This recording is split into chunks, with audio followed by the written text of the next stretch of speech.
Ladies and gentlemen, welcome to the 57th TWitWoW monthly Q&A. We have got over 50 questions this time around.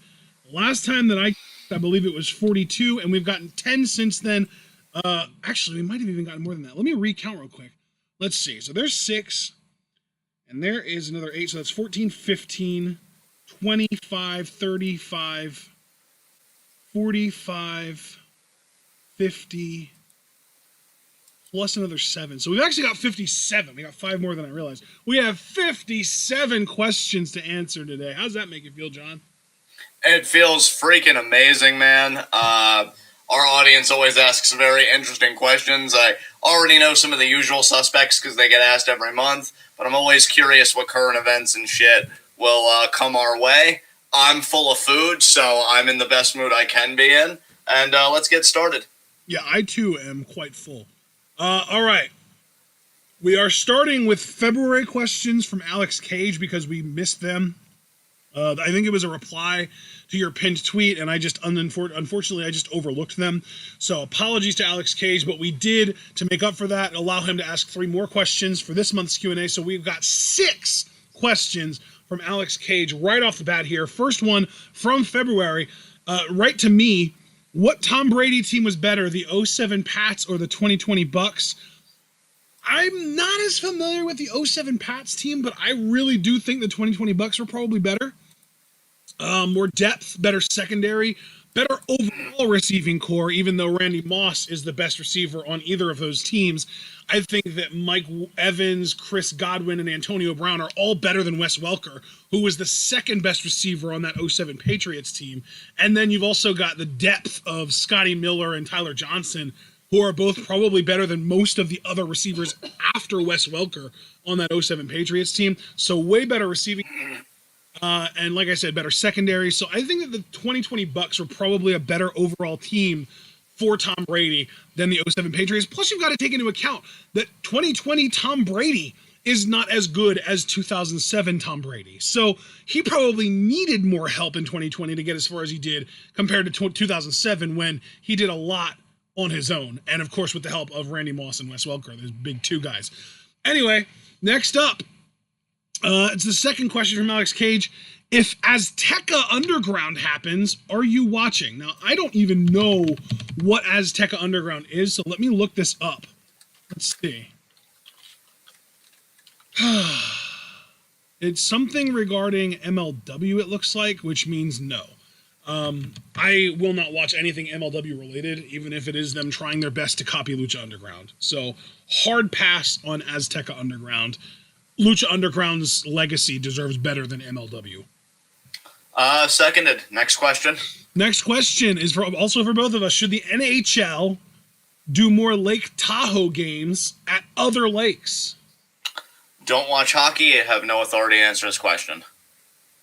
I don't really know if there's a correct answer to this, but I mean, sure. I mean, if you like the Lake Tahoe games and they don't do them at other lakes and they don't have a really good reason as to why they don't, then yeah, they should. Whatever.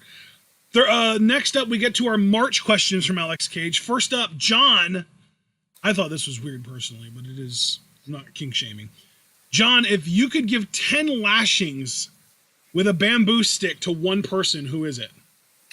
Oh, God, yeah, I remember this question. I still don't know who I would do it to, because, I mean, the one person I really personally hate on a deep level is my father, and then I just more generally hate corrupt politicians, imperialist, Klansmen, whatever.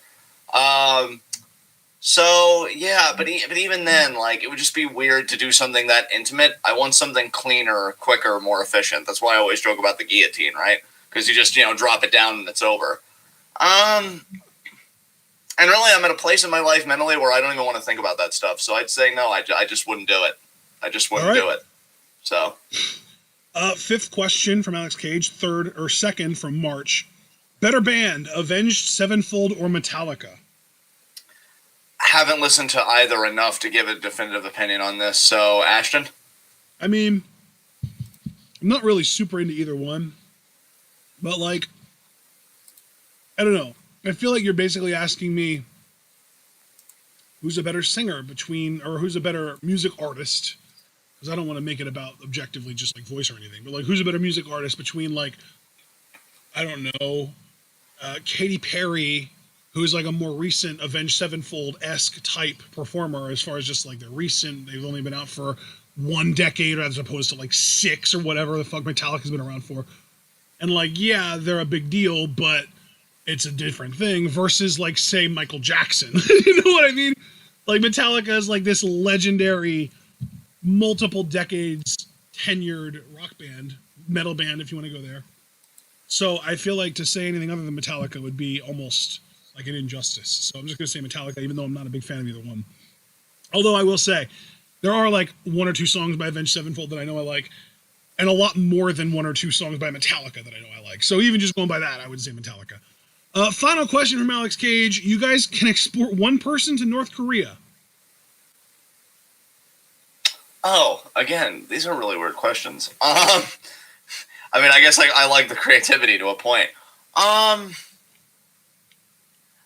you know, honestly, like any of the last few presidents, a Trump or an Obama, because, you know, they're always trying to, like, fuck with North Korea. Or I feel like they're really tempted to fuck with North Korea with imperialism.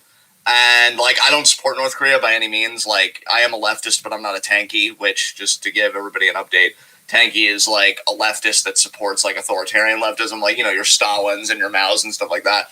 I've never subscribed to that branch of leftism. But even so, I believe revolution should come internally within a country. You know, North Koreans should liberate North Korea, not the U.S. on a democratizing mission, quote unquote, right? So I think I would just export any like warmonger. I mean, hell, we'll say Trump because he's the most recent one. So I'll just go Trump. It's a lazy answer, but it's, you know, slow hanging fruit. Yeah, that's fair. Next set of questions though are from Hypothesis. First, okay. Do you see any similarities between 1996 Shawn Michaels and 2019 Seth Rollins?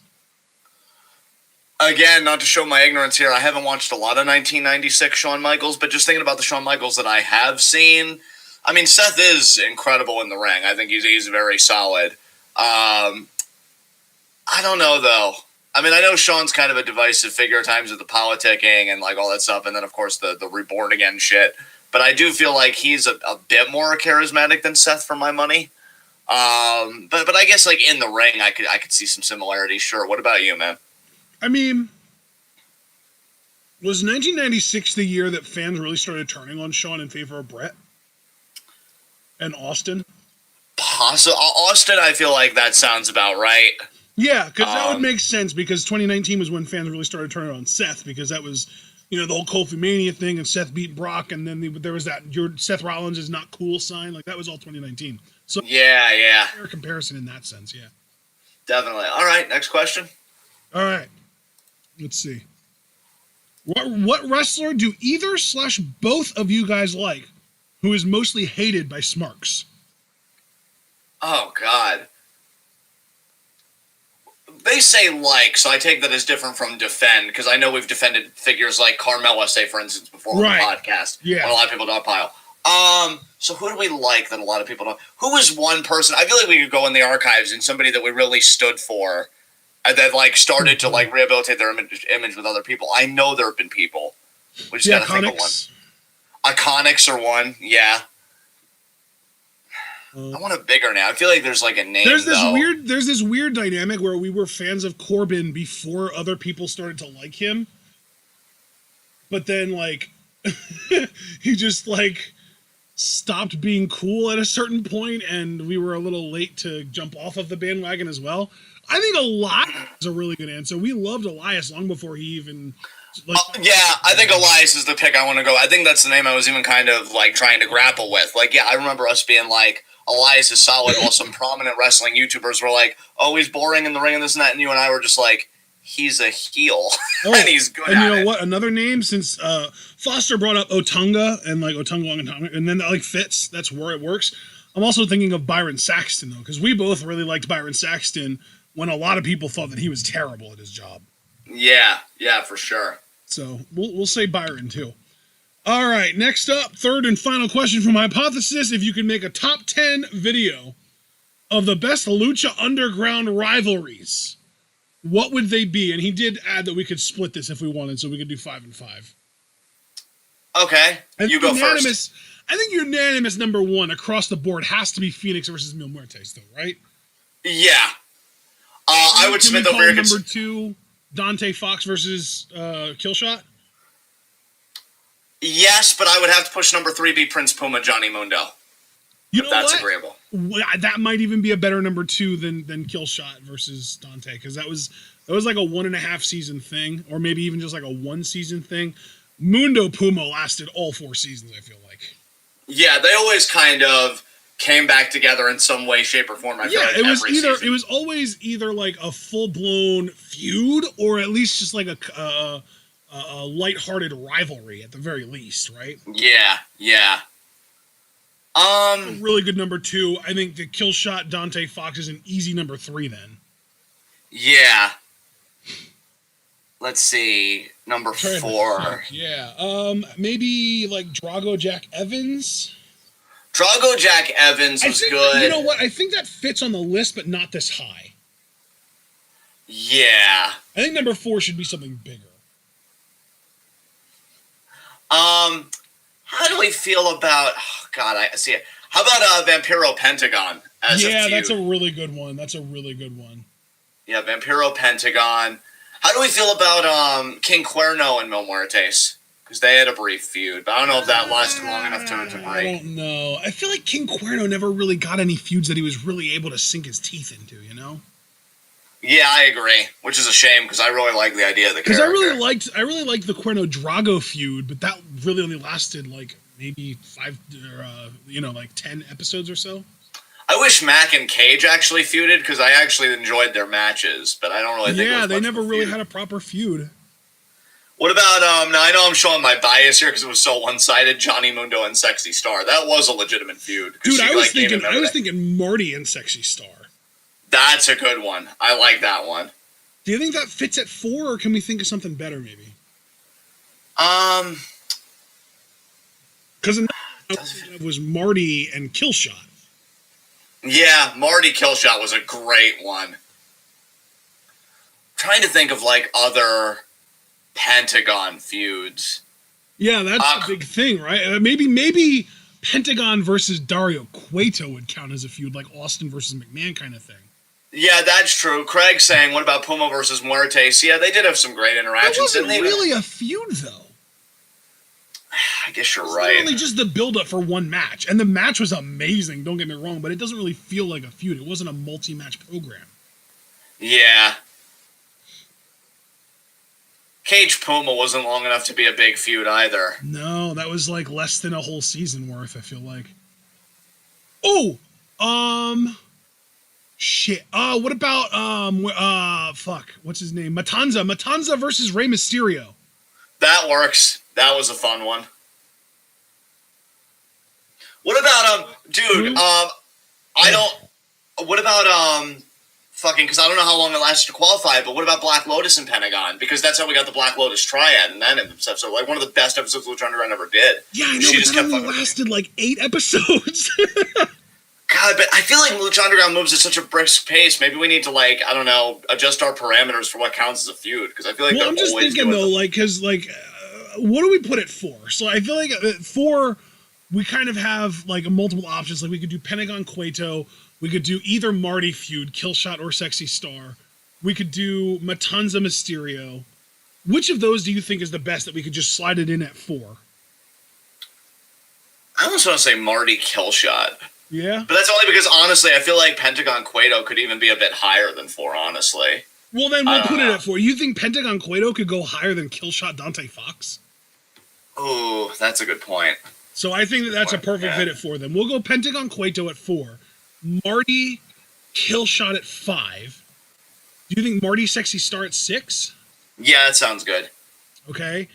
What about Son of Havoc Killshot? That was a season 4 feud that was really like arguably the only really genuinely great thing about season 4. Yeah, that's true. I'd be cool with that. No, that was a pretty weak feud. I was thinking about like Famous B and Tejano, but I wouldn't even put that in my top 10. Yeah. I love Famous B as a character, though. What about, didn't Johnny Mundo and Matanza feud in season 4 too? They did when Johnny was a baby face. Yeah. Because didn't Matanza fuck up Johnny's wedding? Yeah, he did. And that kind of became like a whole thing. Oh, dude, in fact, I don't know if you'd count this as a feud, but what about Worldwide Underground versus Reptile Tribe? We got that whole thing where fucking that's going right. I think we could probably even slide that in between the two Marty feuds, right? Yeah. Above Marty Sexy Star, but below Marty Killshot. That sounds right. That sounds right. What are we up to? 7 or I think 8 maybe. Yeah, 8 sounds right. Speaking of Reptile Tribe, what about when they had Drago and fucking Aerostar and who else was it? Had to rescue him or something? Phoenix, I think. Aerostar and Phoenix, yeah. Was it Phoenix? Mark saying Ricky Mundo versus me. I trounced him in that feud. Oh! Evilise versus Katrina. That's an easy one. That lasted like 2.5 seasons. Yes, there you go. And it had an amazing blow-off. Speaking of... What... I wish he was healthy for this, because I feel like that they would have done work that would have gone on this list on Helico and Mundo. Because I think they were supposed to have a big feud when Helico got hurt. Fuck. What a missed opportunity that was, yeah. It's one of my biggest disappointments as a Mundo fan that it didn't happen. What about, oh, dude, you know what?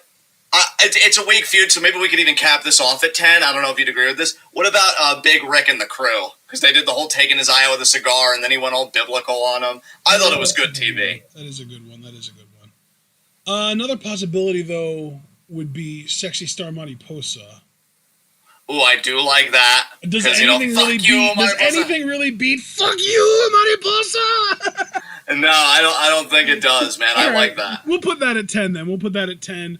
And then, like, just honorable mentions is all the other stuff that we've mentioned. Jack Evans versus Drago. I think even, like, even though we didn't necessarily enjoy it, I think they put in the work to tell a good story. Jake Strong versus Drago and Aerostar is a pretty good one. Yeah, for sure. All right. No, that wasn't too bad. That was fun. That was a nice little trip down memory lane. We got to rewatch Lucha Underground. We still haven't done a season 4 official rewatch, so we'll get around to that sometime. Next up, 5 questions from Craig Skiff. First one is just for me. Does Russell Wilson remain in Seattle for the rest of his career, or do recent rumors suggest that he is on his way out? You know, Craig, I never thought I'd see the day that Russell Wilson would be one of those, like, vocal types that would be, like, demanding a trade and shit. So if he is, shit's got to be real bad there. And quite frankly, as long as Pete Carroll is their head coach, I think there's going to be tension between Russell Wilson and the office, because I think Pete Carroll is such a conservative coach that he has a problem with offensive coordinators, play callers that are willing to actually let Russ cook and unleash Russell Wilson. So I think Seattle's going to have to make a choice. Do they want to keep Pete Carroll and move on to a different quarterback? Or do they want to keep Russell Wilson and move on to a different head coach? Now, in my opinion, Russell Wilson is a hell of a lot more valuable than Pete Carroll. So in my opinion, you keep Russ, you ditch Carroll, you bring in some young stud offensive coordinator from college, someone that maybe is like a Mike Leach understudy, or maybe like a fucking Kendall Briles, or someone along those lines, maybe the fucking Oklahoma guy, I don't even remember his name, but you know who I'm talking about. Bring in someone along those lines. You bring in a wide receiver stud or two. Like, you already have Metcalf and Lockett, so bring in another one, maybe even 2, if your new coach wants to run a lot of 10 personnel. And you let Russ cook, baby. But yeah, I mean, if you're asking me what I think's going to happen, it wouldn't surprise me if Seattle chose Carroll over Wilson and let Wilson get traded Wilson somewhere. It wouldn't surprise me at all. Second question from Craig Skiff. Do you have faith in New Japan to make a belt that embodies what the IWGP World Heavyweight Championship signifies? I do. Look, the biggest, most egregious booking decision this company has made in my eyes since I started watching was making Evil World Champion. If that's the most egregious thing they've done in their long history that we've been covering it, I mean, I think we owe any company with their consistency a mulligan every now and again. And honestly, I think because of that booking decision, maybe it's even better to just introduce a new belt. Create a new history. Well, that's what they're doing. That's what they're doing. That is what they're doing. That's what he's asking. Yeah, and like, like he's asking about the design. I think like he's literally saying, "Do you have faith in New Japan to make a belt that embodies what the IWGP World Heavyweight Championship signifies. Yeah, I absolutely have that faith. I don't think there's any reason for me not to have that faith. And if I'm wrong, we come on here and we trash the belt the same way we did with the Universal title when that was unveiled. And then what do you know? When they changed colors and made it fruit by the foot championship there. Yeah, exactly. But then when they changed it to blue, to be like the SmackDown title, I'm like, yeah, this works. I like this. So we'll see how it goes. But I love the IWGP Heavyweight title. I went on record on many recordings and said that I thought it was the best looking world title in the game. So I do carry a bit of sadness that it's being retired for a new championship, because the only championship I liked more than that one was the old WWE title, that Guerrero and JBL and all those guys held up until Cena won it and introduced a spinner belt. Like, those are my two favorite world titles. And I know there are people generations before me that are like, oh yeah, that Winged Eagle title was the shit. But yeah, IWGP Heavyweight title, to me, it had the grandeur and the nobility of what a world champion should look like when they come out. And Okada always wore it like a fucking beast. So I'll be curious what this new one looks like, but I'm excited. And knowing that Ibushi's the champion, I think he's going to make it. And I think he's going to make it just a worthwhile fucking title the way it's always been. So I have the utmost faith in New Japan. What about you? Yeah, absolutely. Their titles are almost always gorgeous. We've talked about before how amazing their championships look, and I fully expect them to maintain that consistency. So absolutely have faith in them to do that. Third question from Craig is also just for me. This is another NFL-related question. Do you think the Packers made a mistake signing Aaron Jones to a 4-year, $48 million contract? Absolutely, Craig. Anytime a team pays a running back, like really pays a running back, I have a problem with it, because running backs don't win games. At the end of the day, the most valuable running back in the NFL, Christian McCaffrey, when he's healthy, is not worth more than like a win and a half on any given season. The absolute best running back in the entire NFL isn't going to win you enough games to be worth that kind of money. Wide receivers are worth more. Quarterbacks are worth a hell of a lot more. Defensive backs are worth more. And hell, even pass protectors and pass rushers are arguably worth more than running backs, although I will say Aaron Jones at least can catch and is a good receiver out of the backfield, so that might put him a notch above the pass blockers and pass protectors in the NFL, because receiving is an important thing. But $12 million a year is still just too much for a guy that offers such low value even in the receiving game, because it's not like Aaron Jones is splitting out into the slot and running, corner routes or anything like that. Like, he still plays the running back role, meaning most of his catches are going to be at or behind the line of scrimmage, and those passes have less value inherently than deeper passes. So very, very poor decision. But at the same time, if we're just judging it by like the meta of the NFL and what other running back contracts look like, I think it's a reasonable one, just because I do think Aaron Jones is an exceptional talent. Maybe exceptional is being a little too courteous, but I think Aaron Jones is a really, really good talent. I really like him as a running back and a receiver out of the backfield. And now that they don't have Jamal Williams anymore, they might actually be able to feature the dude in more of like a workhorse role. So maybe they ride him into the ground, get as much as they can out of him, and then let him walk after the 4 years. I don't know. But from a pure objective standpoint, signing a running back for that much money is never a good move. Running backs do not win games.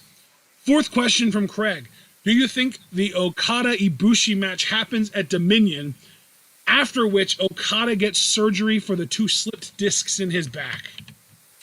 I hope so. I find that timetable agreeable. If there's one thing, and I think this applies to WWE and Western culture as well. I'm in no way trying to put this on Japanese culture or New Japan culture. I don't like when people work beyond themselves when they're injured. And really, I do blame wrestling companies, because there's got to be pressure there. Like, oh, well, I mean, you can take that time off. I can't promise your spot will be here when you get back. So, like, I don't even want to shame the performers.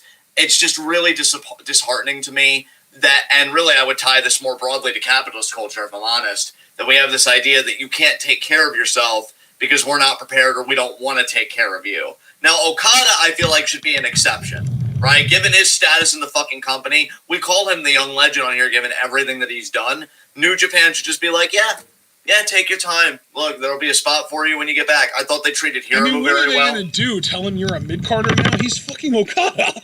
Yeah, so, like, I hope so. I don't mean to be critical to the individual here. I hope Okada isn't buying so much into his own hype, or he's like, well, I'm Okada. I don't need the surgery. I can ride this out a whole other year. Nah, bro. I also hope that on that same note, as far as buying into his own hype, I hope that he's also not got that mindset of like, this company won't survive without me either. Exactly. Like, New Japan has been shockingly adaptable with the departures it's had over the years. Yeah. AJ Styles, Devitt, Nakamura. You know, like, we'll hold it down, all right? We got a money clip on this bitch. You see what I did there? So take care of your issues, man. You know, I want a healthy Okada. I want an Okada that'll put on bangers without getting banged up. So yeah, just take care of yourself. So I hope that happens, Craig. I really do. Yeah. Next question. I agree. Next up, final question for you, John. Do you think UBI is a potential reality in the United States, given the fact that we are on the road to total automation? Okay, so since this is my question, I'm just going to take a bit of time with this, if you don't mind. Go for it, dog. I think, in a way, we need to be careful how we say, like, on the road, because obviously, you know, it is happening slowly. I don't know, though. I'd say maybe we may even be a few more decades off. I don't know. I don't want to overestimate or underestimate the progress of automation. I think it's going to have to be a necessary evil for governments to reconcile with, because we know if it's in the hands of corporations and companies, we're not going to have shit. Yeah. I like to tell people the story about how one Target store, I forget the location, but its employees were like trying to unionize and be like, hey, pay us more. You know, we've consolidated our workforce. You know, we've got a union going on. That's interesting.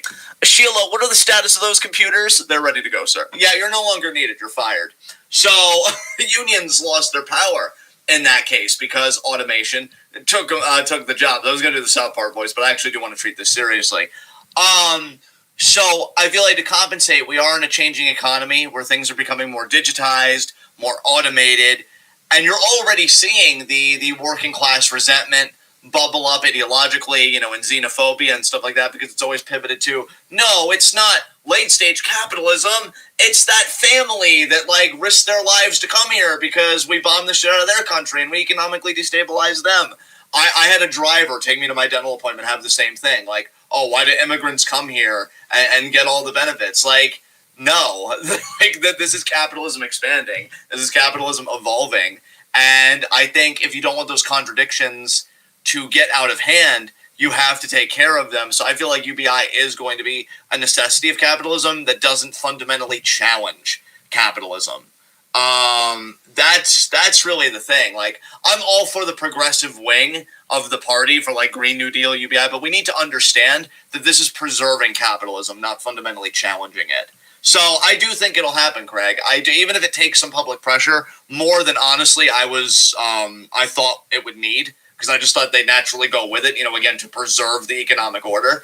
But yeah, I think UBI will come. I think it'll come, and some candidate will probably ride it to huge support, maybe even an AOC. That'll be her big thing that she can take all the way to a presidency. But yeah, it'll happen. It'll happen, but it's not going to be, for me, and again, I am very cynical, and I will cop to that all day, every day. You know, it's not going to be a feel-good moment. It's going to be, well, that's good that, you know, people won't die, but this doesn't fundamentally challenge how we live and how we can live. So, yeah, I think that thoroughly answers your question. Next question? Yeah, next question. We got one question from Just Alex. He said, what are your thoughts on The Undertaker saying that the business nowadays is soft? Is he right, or is he showing he's more so out of touch? First of all, really cool to get questions from Just Alex. I guess since I just got through talking, I'll just carry the momentum and I'll answer this here. You know, I know it would be easy to be like, you know, the underboomer, which, you know, I definitely like, you know, people love that came out of my mouth. But again, to treat this more seriously, yeah, I do think that comes from like a toxic masculinity, how you're socialized kind of thing. And like, I can't fully blame him for that, because I've even learned that, you know, how we're socialized can even operate unconsciously, right? But like, yeah, I'm happy we have the kind of locker room that we do. You know, I'm happy that we have people that are doing gaming and streaming together and stuff like that, rather than, I don't know, doing blow together and drinking together and, you know, wrecking hotel rooms together. Painkillers. You know, and we've on planes. And we've still got freaking politicians and stuff. I mean, we rag on Seth Rollins a lot because he 100% seems to be that kind of guy. We still don't have unions. So it's not like the culture is perfect. But compared to like the 80s and, you know, that whole period, yeah, 80s, 90s, I will absolutely take the locker room we have today. Even the 2000s when we had fucking Wrestler Court with Undertaker at the head and fucking JBL and shit, like that's trash. Exactly. I will gladly take a locker room whose biggest scandal, beyond what we've already said, lack of unions, muscling in. Biggest scandal being, oh man, that guy logged way too much time on my PS5. Like, okay, I don't think we need a wrestler's court for that. I don't think we need knives for that. Talk it out, bruh. Own your feelings. So, yeah, to say, like, soft and this and that, he's obviously entitled to his opinion, but I feel like, no, what you say is soft, I think is healthier, because I'll probably see a lot more legends reach 60 and 70 than I did in the era that I fucking grew up in. So, that's all I gotta say about that. Yeah, it's kind of honestly unfortunate that he, once he kind of officially retired, he decided to just kind of go on this whole thing about, the locker room soft and stuff, because, like, to me, like John said, that really is a massive sign of toxic masculinity. It's like he feels like there's almost something to be earned. Like this whole concept of hard and soft, like, you've always heard like the stereotypical British guy saying I'm hard as fuck, like, or whatever, like that kind of thing. It's like, toughness as a general concept, physical toughness specifically, is really fucking overrated. Like, yeah, it's cool if you can take a lot of pain and stuff, like, for sure, whatever, but like the only purpose that really serves at the end of the day is like, maybe you can get into like a combat sport, which is fine, whatever. And like in the case of wrestling, like, yeah, you're gonna have to have that physical toughness in order to be able to take the bumps and land hard on your shoulders and back and neck and shit like that. But at the end of the day, if people are doing it, and if they're not, fucking talking about, I gotta quit every single day and not doing it, or if they're, bitching about how much pain they're in and shit like that, like, I'm sorry, but like, to me, this whole concept of like, I'm hard, or these guys are soft or whatever, is so fucking toxic. And it's like, you realize that these are like Undertaker, I'm talking to you now, you realize that these guys are professional wrestlers too, right? Like, you realize that they take bumps, and a lot of them take a hell of a lot more complex and painful bumps than you ever did in your life.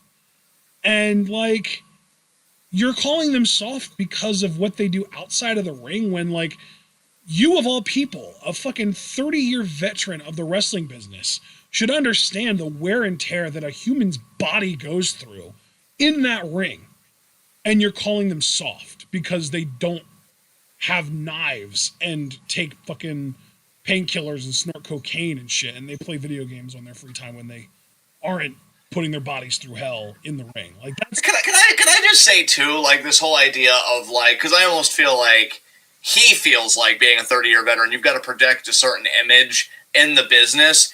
I was just extolling the praises yesterday on our NXT review of Finn Balor. Now, here's a guy that, I don't know, he hasn't done it in a minute, but used to use his Twitter to fucking tease people and pretty much do thirst traps of like, oh yeah, here's a 5-second video of me oiling my abs. Now he like cuts promos like he does, where he's like, I'm going to take you into the cold water and he smiled a lot, which, is definitely unmanly, right? Because you have to grimace and shit like that. I would say Balor, as a person, seems like he has a very healthy masculinity, and as a character is intimidating and convincing as fuck. And he doesn't need to carry around knives or be hard or whatever to achieve that effect. And I liked what you said about the spots too, because you've got people doing fucking flip pile drivers and falling off 20-foot ladders and this and that. Like, which I'm sure Undertaker has a problem with all that too. Which, to be fair, I'd actually be more sympathetic with him on that point. I am more sympathetic with the older people that are like, work smarter for a pop, not harder. Yeah, Don't like absolutely. Where your I do agree with that. Yeah. But they're still doing it, and like, they're still like dealing with that pain, and you're still calling them soft. Like, that's so hypocritical. Like, how many times have we seen pro wrestlers, and probably Undertaker included, get all up in arms when someone says wrestling's fake, and they're just like, oh, I had the broken bone in my leg. Is that fake? I had to get a spinal fusion. Is that fake? And like, they just list off all injuries and say, oh, is that fake? Is that fake? Well, why don't I turn this around on Undertaker? Jeez, why don't we talk about Xavier Woods' fucking Achilles tendon tear that he had to come back from? Is that soft? Is he soft? Like, That kind of shit. That's like, he's literally like the top guy when it comes to the gamers in the back. He literally runs up, up, down, down. Is he soft for tearing his Achilles tendon in the middle of a match, finishing the match, and then having to take like almost a year off from doing what he loves to recover from it? That's not soft. No, that would mentally break me personally. So, like, yeah. Yeah, so that thank you, Alex, for asking that question, because you made me realize how little respect I still have for The Undertaker. There you go. All right, next up, we had 2 questions from Jason McGlade, aka Caltag Star 96. First up, do you think there's anything that can make wrestling a safer and less scummy place in the wake of speaking out? Believe your female performers, for one.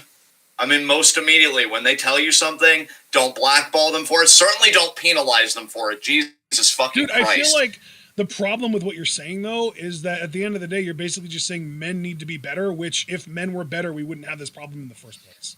That's true. Yeah. I don't know what structural things you could do then beyond working on yourself first and, like, unsocializing and challenging, again, misogyny and toxic masculinity, which we talked about in the prior question. Because, see, I feel like the other answers you could give are unfair because it would put it more on the women, and that's the last thing you want to fucking do, because then we get into the whole, well, if you don't want to be raped, and all that sickening fucking bullshit. So, I mean, yeah, like, it really is on men or just promoters. Like, I don't know if there are any female promoters and stuff. I doubt it. It seems like a very male-dominated space. But yeah, if somebody comes to you with something, fucking deal with it. I mean, we learned with, like, Ashley Massaro. She reported that when they did, like, a tribute to the troops, that she was raped or, like, sexually assaulted. They didn't fucking do anything. And, like, I don't know. Because I feel like what you're asking, Jason, and it's a legitimate question, but I think what it really requires is a change at the structural level, and that is just staggering for any one person to do. Like, it really needs to be a collective effort, especially from those that have the power to actually meaningfully do something. So, like, Vince could do more, legitimately, to challenge the rape culture in his locker room and the misogynistic culture in his locker room than anybody, because everything goes through him. Like, all the people banding together, they have power, sure, but Vince ultimately gets to say. That's why we haven't had unions. That's why we have the issues that we do on the economic level. Yep. And that's the disheartening thing, is that, well, if you want change, you'd have to get through the people that created the culture in the first place. Exactly. That's the problem, is, like, we can say men need to get better, which is absolutely undeniably true. Men do need to be better. But it's the same men that enable this shit in the first place that we're telling to be better. Like, it's like, in one ear and out the other. They don't need, they have no interest in hearing that. I think something, I will say though, I think something that fans can do. I mean, we saw it recently. I saw that the Ellen DeGeneres show, when it came out that the workplace for Ellen, like, the workers were being treated like shit. Yeah. She's dropped over 1 million viewers, dude. She's now competing with Jerry Springer and shit like that. Like, that's how far she's fallen, when at one time you could have called her, like, the queen of daytime TV, right? So, what am I getting at? I feel like if anything can happen internally, you shouldn't put it on any female performer or whatever. That's where the culture thrives, and you've got your male beneficiaries. Really, I think pressure would probably come best from outside. You look at Velveteen Dream. I loved whenever he was in the ring, you'd have Fire Velveteen Dream trending on Twitter. And it may not seem like a lot, but if you kind of show that you're not tolerating this, or that you haven't forgotten what these male people did, that's why I love that on TWitWoW. Like, we don't talk about those segments. And if we do, we make sure people know, hey, Jordan Devlin's a fucking piece of shit. Which, just to get that in for the day, Jordan Devlin's a fucking piece of shit. Yeah, dude, like, it's one of those things, too, where, like, something that might not be talked about enough right now is that deplatforming Donald Trump just plain fucking worked. Yeah. Like, deplatform people like that, it really genuinely does work. If you reduce their reach by a significant amount, they are able to do significantly less harm. These people thrive off of being able to control the narrative. Yeah. And, like, if you wrest that control away from them, and again, if we as fans don't forget speaking out, and we remind people, why is Jordan Devlin on a takeover? Why is Velveteen Dream on this NXT? Which now, it's gotten to the point with Velveteen Dream. I said on our NXT review yesterday, his WWE shop page is gone. Yeah. Like I clicked on it's gone. So really, Jason, I think I did find an answer after being in dialogue with Ashton for a bit. I really do think it honestly starts with us. As cliche as that fucking sounds, I think it starts with the hashtags that we get off the ground. Yeah. It starts with using our podcast. No, I was even going to say, like, I feel like if men aren't going to do better from a woman's perspective, the best thing you can do, obviously, go to the police, go to the promoter, and if the promoter refuses to do anything, go to social media because it fucking works. At least it does. Time. Yeah, and I would say, you know, I know, and I genuinely believe that TWitWoW is one of the best wrestling podcasts on the web, but for podcasts with far greater reach than ours, I would hope that they wouldn't platform certain performers, either in terms of, like, interviewing them or talking about them at length. Like, hey, guys, I used to be, to go back to this example, because it's one that really stung when it happened. I was a huge Velveteen Dream fan. I could guarantee you, if he was still competing now and none of this shit happened, he'd probably be in my Fave 5 consistently every quarter. When I learned, like, definitively, yeah, he fucking did this, and, like, it just keeps getting worse and worse. Fuck you, bye.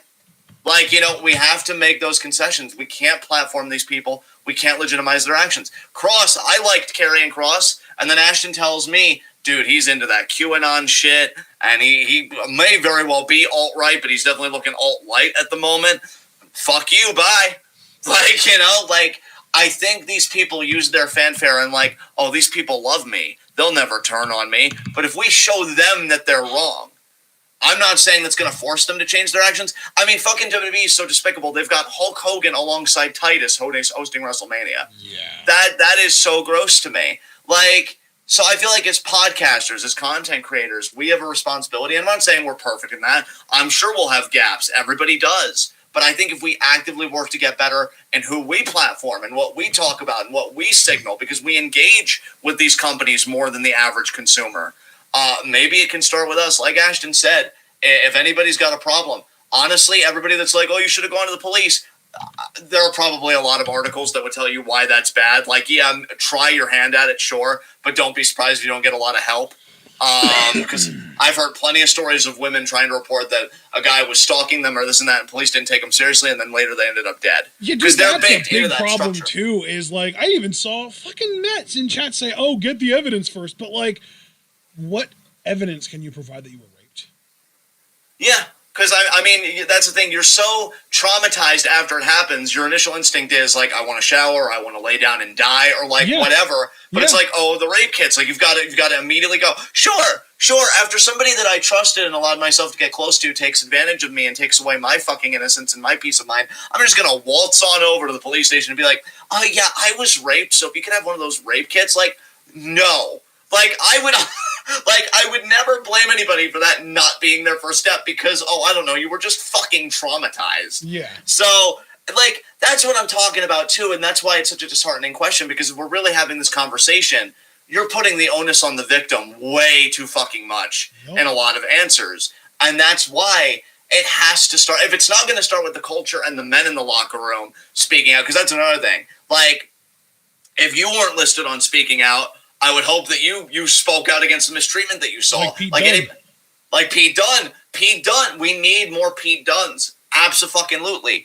And if you're tight-lipped about it, I mean, I don't want to do a whole guilty by association thing, but, like, why are you tight-lipped about it? Right? Like, and it really does come down to that. Like, not to be that guy, but I have to ask, like, well, you ride with Jordan Devlin, you saw him be a creep or whatever. Yeah. Why are you so hush-hush about it? Exactly. Like, are you profiting off of this? So, again, I think to bring it back to us, you know, you don't follow Jordan Devlin. You unfollow him. You block him. If you tweet about him, it's to talk about what he did. Because even the media, like, just to get away from wrestling, like fucking Brock Turner, you know, the rapist. The newspapers wouldn't open with Brock Turner, even the alleged rapist, which I would have taken. No, it was champion swimmer and, U.S. Olympics hopeful. Oh, yeah. Dude, absolutely. Because, like, that's another, like, big media narrative thing, too, is, like, the media, if the person is anything other than white, it's always, like, this criminal or this terrorist or whatever. But if they're white, it's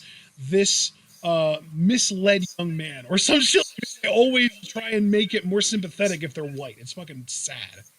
Absolutely. So, like, I think we need to understand how power operates and that changing things at the structural level, I'm not going to be so abysmal as to say it's impossible, but Jesus Christ, is it a fucking effort?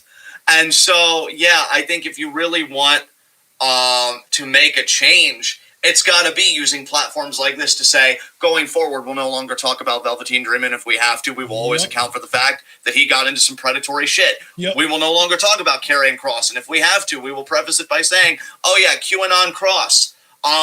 You know, and Osprey, that's how you hold people accountable. All that shit. Osprey, yeah, like Osprey, I think I'm able to like start watching his matches a bit more, but I'm always remembering in the back of my mind, like, oh yeah, he blackballed somebody, he ruined their fucking career.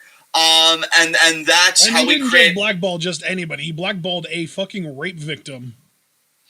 Yeah, exactly. And he blackballed her for speaking out about being raped. Like that's absolute trash tier shit.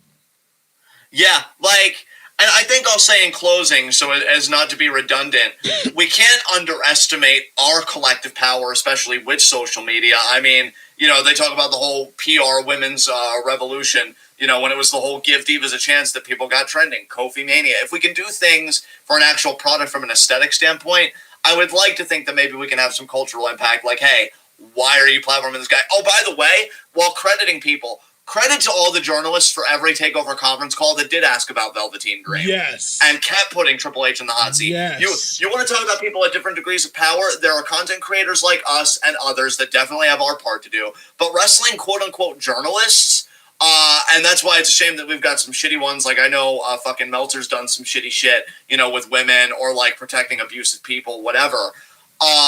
If you're a journalist, hold feet to the fucking fire. To every person that ever asked Triple H about Velveteen Dream, thank you. Normalize that shit. Yeah. Normalize that shit, because that's the only way we go from a culture of abuse to a culture of accountability. So, again, without getting redundant, I think when we talk about this stuff, we have to be thorough. I think I've said all I can say. If you have anything you want to add, please do, because this is an important conversation, but I think I'm good.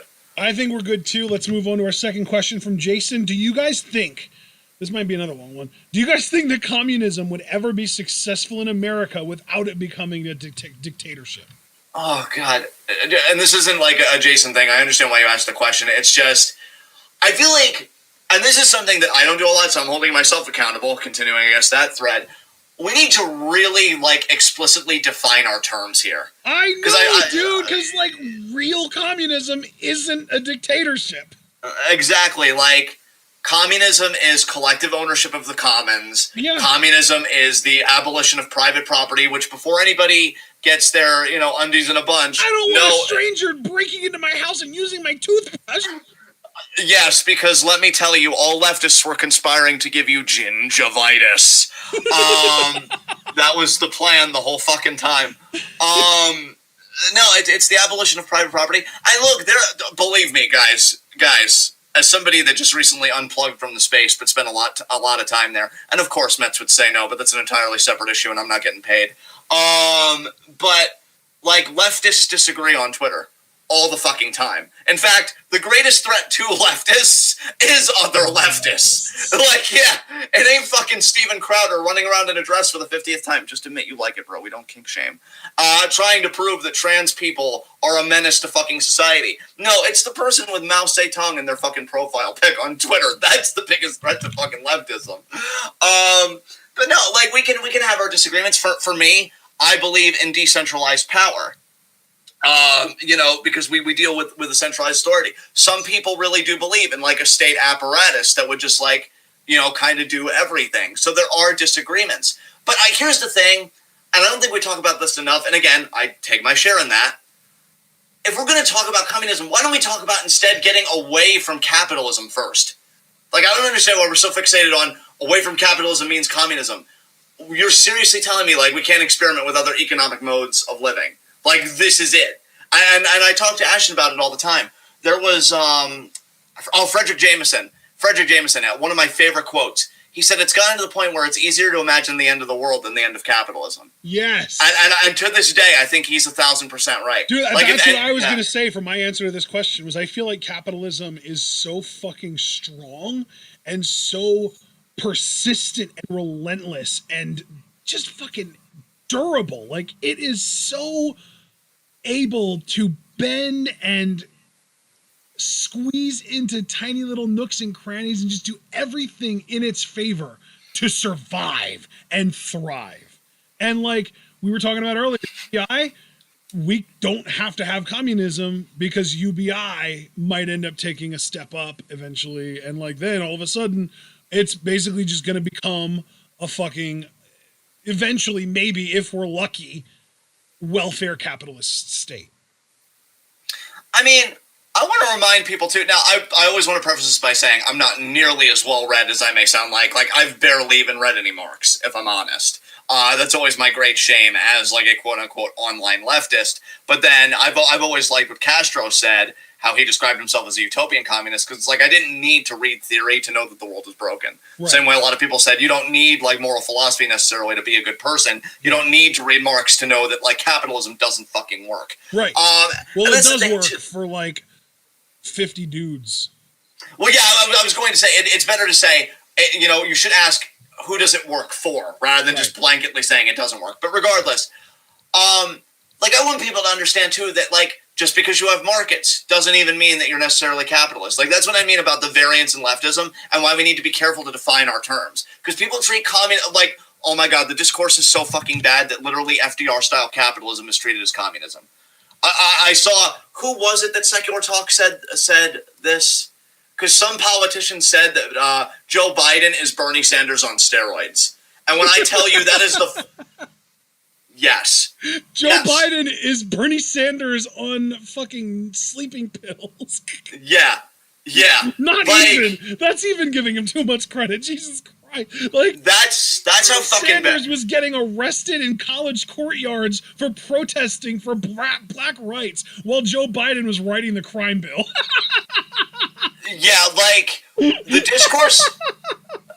discourse has moved so far right that it's terrifying, but because it's moved so far right, we more urgently need to define our terms. People treat leftism as this blanket fucking thing when it's not. And maybe you could reflect the accusation right back, oh, you treat capitalism as just this one thing, which I don't think is necessarily true. We've done a lot of literature and theorizing about what capitalism is and how it functions. But so let's also not start pretending that anarcho-capitalism can be a thing.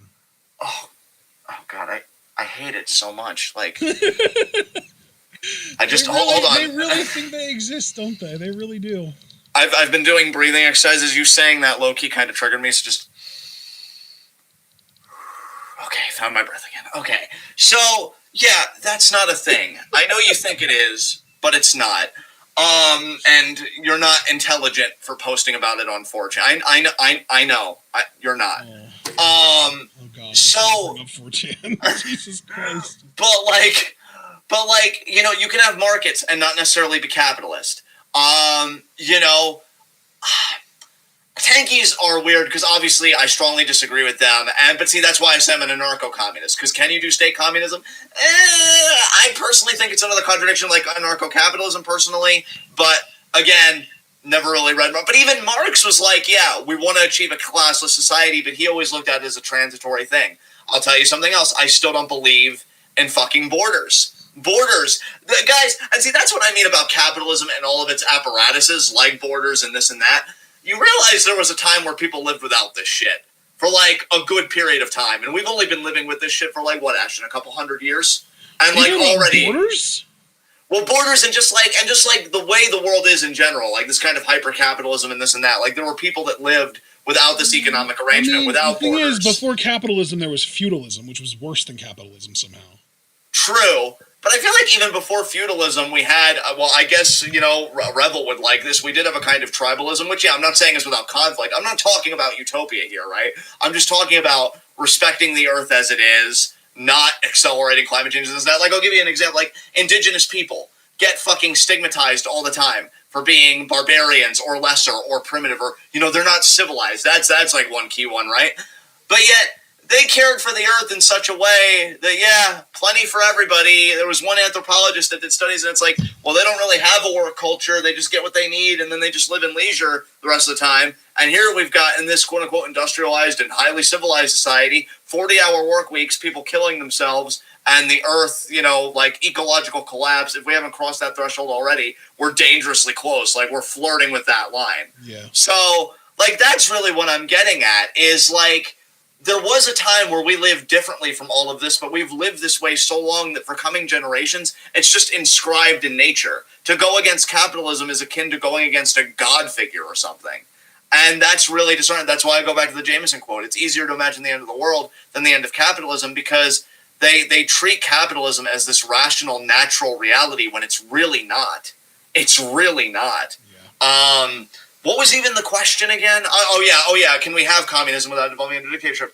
Really, I don't even care about communism right now. I want to get beyond capitalism first, and I do think there's a qualitative difference there. Yeah. Like, I don't care about communism right now, and I never thought I'd say that. Like, I just want to get beyond capitalism first. Yeah.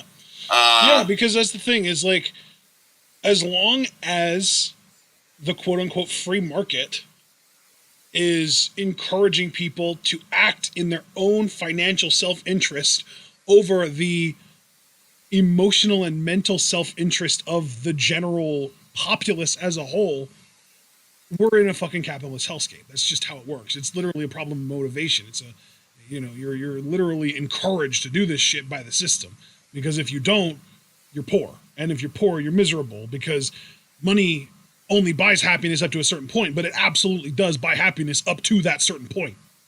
Oh, but the poor people knew the risks of being poor, right? Or you my realize personal that's literally favorite. just like a random quote from 4chan. Well, yeah, but you know what, dude? It might be a random 4chan quote, but the capitalist psychology, I bet you a lot of people believe that unironically. Like, how many people, when they're like, oh, if you want to help a poor person, give them the help wanted section. Like, that is a mentality, I think, of course, especially among boomers. The bootstraps. The bootstraps. The bootstrap thing. But here's another thing, though, that's less insidious, but, like, just shows you how disturbing capital, well, I would argue more insidious, but, like, less fragrant, less blatant about its insidiousness. The fucking feel-good stories. Oh, the little girl that needs a brain tumor removed but doesn't have health care raised the money through her own lemonade stand. And everybody's like, oh, yes, so inspiring, much tears, what a wonderful little girl. And like, not enough people are like, well, actually, I'm seeing it more, to be fair. But more people need to be like, wait a minute. This girl who's like 10 needs brain surgery and she has to pay for it selling fucking lemonade. Why don't we have universal health care? The millennials and the zoomers are going to save the world over the course of the next 50 years. We're going to fucking pull it off. I fucking hope so, man. Because, especially the zoomers. I have more faith in the zoomers than the millennials, because I think the millennials are still a little too blent in with the Gen X, but I think the late born millennials and the fucking zoomers are going to be what saves this goddamn planet. Dude, I hope so. I know you say 50 years. Sometimes I wonder if we even have that kind of time. But, like, Jesus we only Christ. have, like, 8 to try and reverse climate change. But, yeah. Yeah. I'm just, like, Christ. Yeah, I think that, like, yeah, it's... I think I've just gotten to the point that I accepted that the globe is just warming. It's just going to be a thing that just exists for the next... until I die. Yeah, I've gotten there, too. Like, it's funny, but this is why capitalism wins. Since unplugging from these discourses, I do feel an inner sense of peace and resignation. I know I shouldn't, because that's how they win. But, like, here's the thing, too. Capitalism knows that against its revolutionary forces, it's always in a war of attrition. Like, you even look at the protests that spiked up, late last year. Yeah, when a precinct got burned down and this and that. And everybody was like, oh, we got to wear down the police forces because they're trading shifts. And so many of them are quitting. And it really was inspiring. But they kept at it. And look where we are now. Yep. I'm not saying that people are no longer organizing or anything. And the people that are, use some fucking real ones on some real shit. But the collective consciousness has moved on to the next trend. It doesn't interest us anymore. What else is trending? So, yeah, it sucks. Next question that's going to utterly depress us. Come on, let's keep it going. Let's see. Next question, I believe, is from Seth Stadler, who I think is Mets. I think that's Mets. Yes, that is Mets. First question: if you could have any devil fruit power, what would it be and why? Do you even watch One Piece? Would you even be able to get this reference? I don't watch One Piece, but I'm going to Google while you're answering. I would just be the basic bitch. I like Luffy's gum fruit of being a rubber man. I would fucking love that shit. I'd have a lot of fun with it. My hikes would get really interesting real quick. So I'll be basic and I'll say that. Do you want to help me out and maybe just list some of the powers that they give? Well, again, there's the rubber man power of the main character Luffy. Some villains have turned into animals. One guy turned into a giraffe. Another turned into a wolf. Is kind of their devil fruit power. One was like the chop fruit, so their body parts were able to be separated, from a certain distance and be able to do stuff. So a guy's hands could come apart, smack a guy in the face, and stuff like that. Trying to think of other powers. Oh, I think one was like, it's not necessarily a magnetism like a Magneto, but they were able to like take everybody's guns away and steal and kind of manipulate the metal and stuff like that. That was another one. Another one was like producing fire. So kind of like a firebender in a way. Right. But the thing about the fruit powers is you can never swim. Like you lose your ability to swim, so water's like your biggest enemy kind of thing. Did you find any other ones on the internet so you could pick one? I mean, I'm seeing what the op fruit does. That looks pretty fucking decent. Oh, what does that do? It says it creates a room of light referred to as an operating room, and the user is able to manipulate anything in a variety of fantastical ways. I think I've seen that power. That might be... I might not have gone to that episode, but yeah, good shit. Let's see. The Rumble fruit. Do you know about that? I feel like I've heard of that. What is that?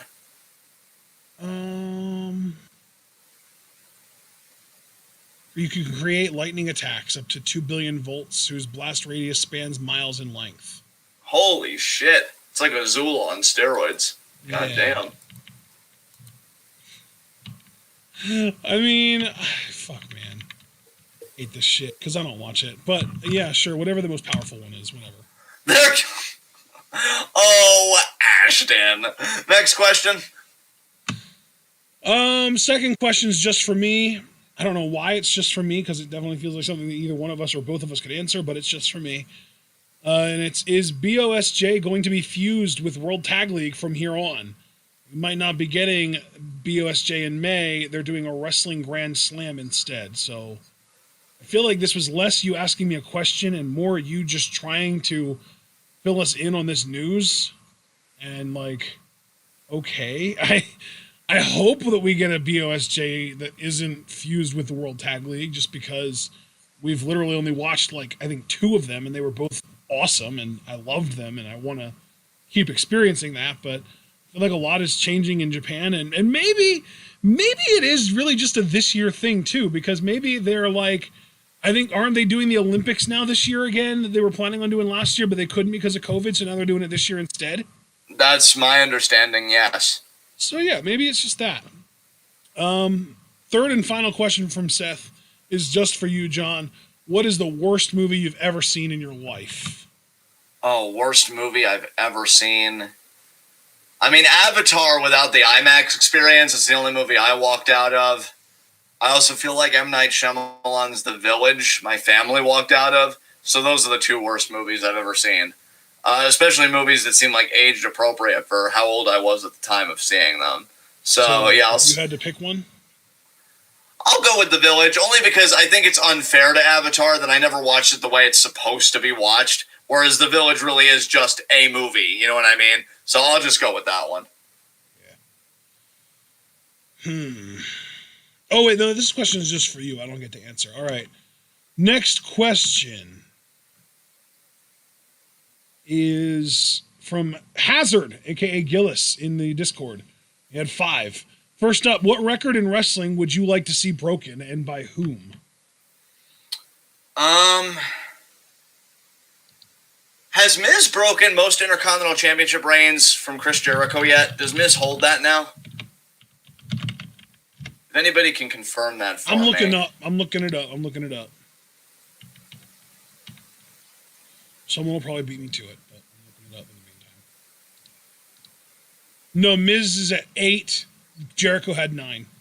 Easy. I'll have Miz overtaking Jericho because Jericho's a piece of shit. And from what I hear of Miz, he's not a bad guy. So, yeah, Miz to overtake Jericho. That was a lot easier than I thought it would be. What about you, man? I've officially gotten to the point that I'd be cool with Randy Orton overtaking Ric Flair with that 16 title reign, because it would be nice if instead of like an 80-year-old fucking Shar-Pei puppy, with all those extra skin folds that Rick has these days, representing the most title reigns ever, we had a guy that has actually openly said Black Lives Matter before. Yeah, and a guy that's actually shown he's open to change and assessing his worldviews, which is really impressive. All right, second question from Hazard. If AOS Season 5 would have been tied to Infinity War, which main characters would have been the best dustings for the dramatic effect?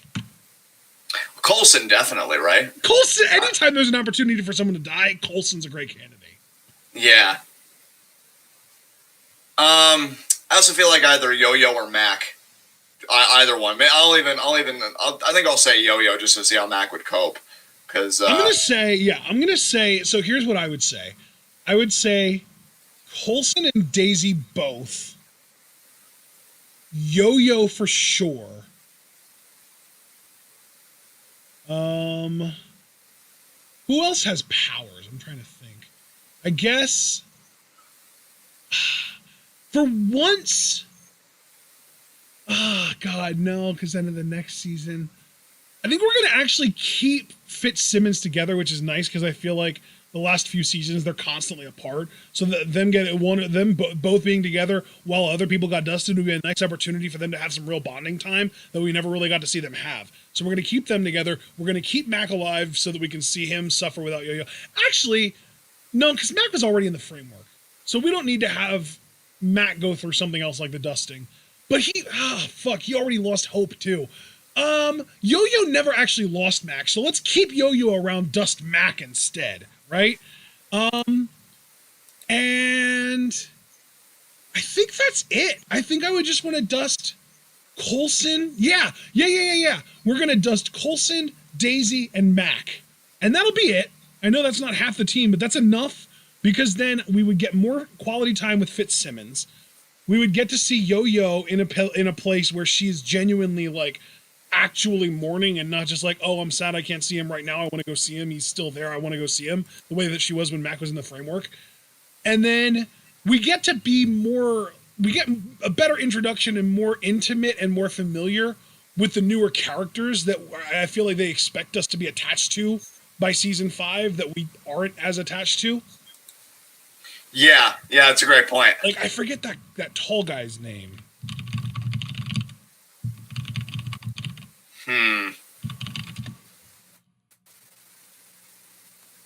Or no, it was season 6 that they... Yeah. Season 6. What was that tall guy's name? It wasn't in episode 1. It was later on. I feel like if I see his name, it'll click.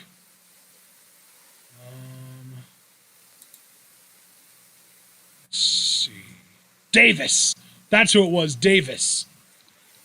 See, I don't even know the guy's name, but like we were expected to be attached to him, and I feel like we weren't. And then there was another. Who was the woman? There was a woman there too, that was like introduced in like season 3, that like helped like in the framework situation and stuff that I just don't remember her name even. Piper and Davis are the two big ones that I wish we would have had more time to get familiar with and intimate with and actually be able to like them, because I feel like they really felt like background characters, and then all of a sudden in like seasons 5 and 6 we're just expected to love them.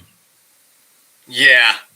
So I want more time with those two. I want more time with Fitzsimmons, and I want a morning Yo-Yo. That's like what I would really want out of an arc with an actual proper dusting. Is I would want to get rid of Daisy and Coulson because they're like already the main fucking characters, and I would want to get rid of Mac because he's already been through enough, and being dusted is like, okay, you don't feel anything, you're not in any pain, and you'll be back, and everything will be fine. And that'll give Yo-Yo a chance to mourn and that kind of stuff. And plus, we know that they get brought back and everything and all that stuff. So, like, yeah, I'm all about those 3 specifically. How about you? Are you the same page as me?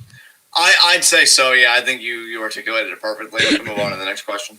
All right, third question from Hazard.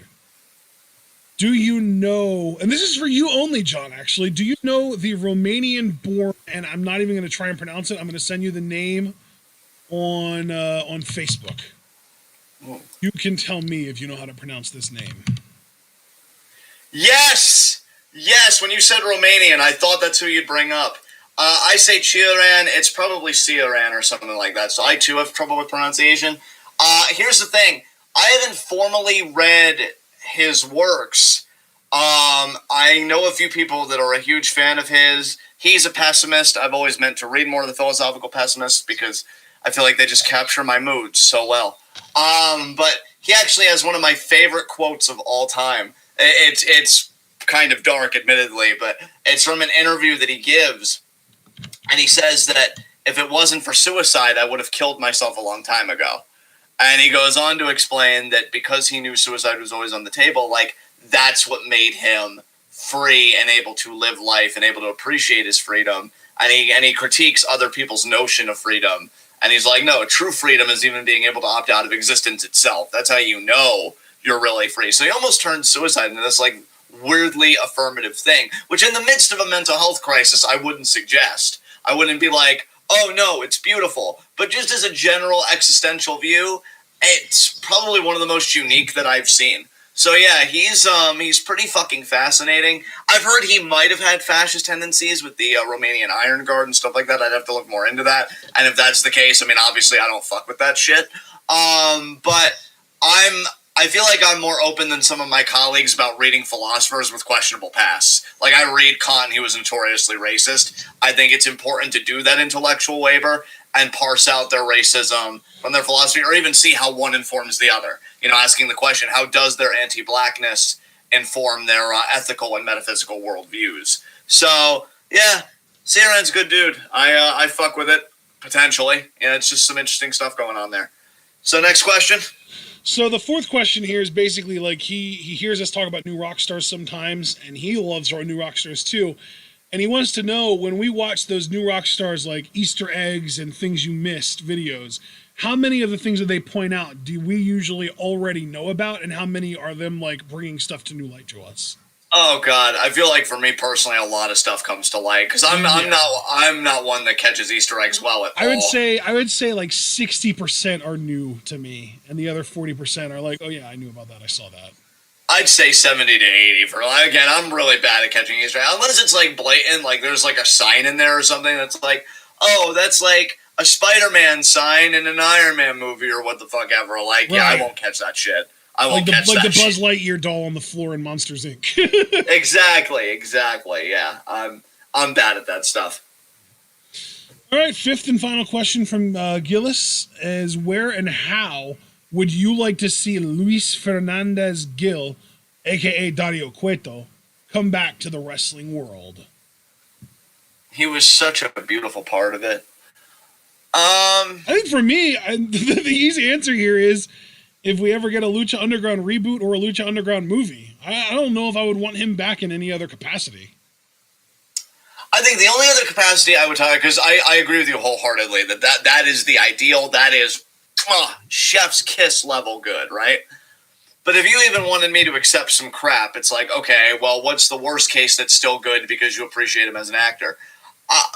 I think he'd make a great manager if they gave him mic time and they let him talk and be a character. I think he'd be a great manager. Now, when you say they, powers that be, Vince, creative, whatever. Like, so you're talking about WWE specifically.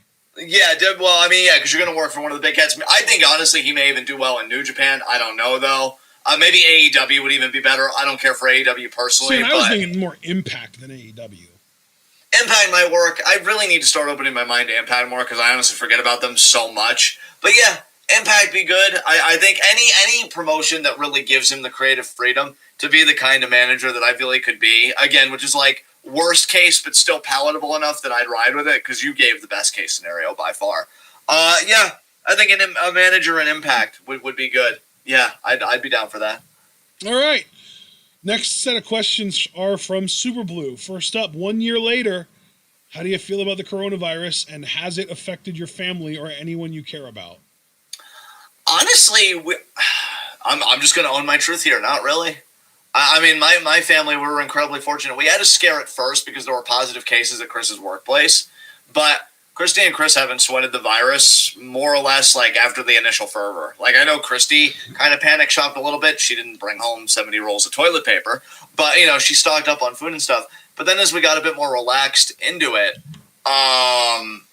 I think they were really calm about it. Me, I've always been introverted. I don't try and go out of the house unless I absolutely need to. So it really didn't inconvenience me. Wearing a mask isn't a big deal. I wasn't gasping for fucking air like a lot of conservatives complain that they do. The only people with legitimate gripes, just to remind everybody, are those with respiratory disabilities and stuff like that.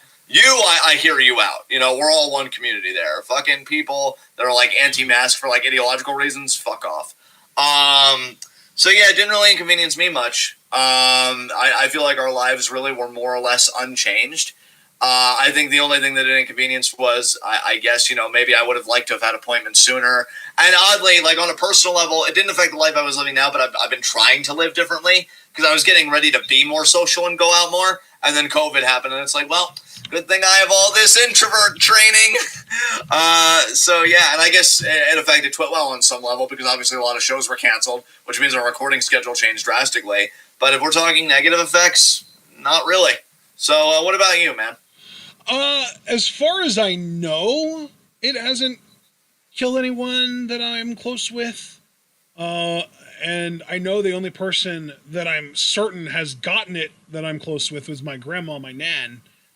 And she had it, and it knocked her on her ass for a weekend.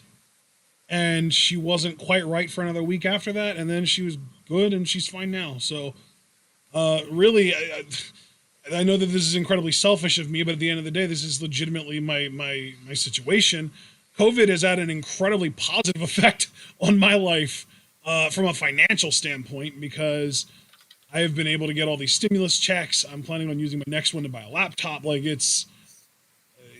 have no debt whatsoever anymore because the first stimulus check I used to pay off a car inspection and student loans that I had. So, for me personally, now obviously, if I could wish it all away, including all the stimulus checks, and just make it so that the coronavirus never happened, I would do that. So I'm not trying to say that I'm glad it happened by any means, but on a personal level, it's benefited me a hell of a lot more than it's hurt me.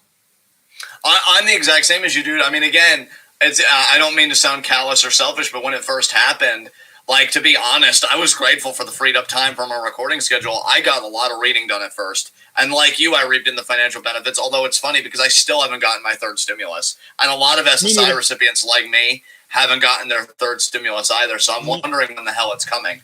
And now I'm hearing April 1st potentially. But Christy wants to know because I have to file taxes this year because I got paid by the New York Times. So, obviously we'll want to give an honest account of it. But yeah, I've been pissed. Every time I log in, I'm where's my fucking money kind of thing. But yeah, I mean, I'm very fortunate that we live in a rural area. We're not by a city, where Chris worked. I never stopped sitting next to Chris, on our family days, even when there were cases, at his workplace.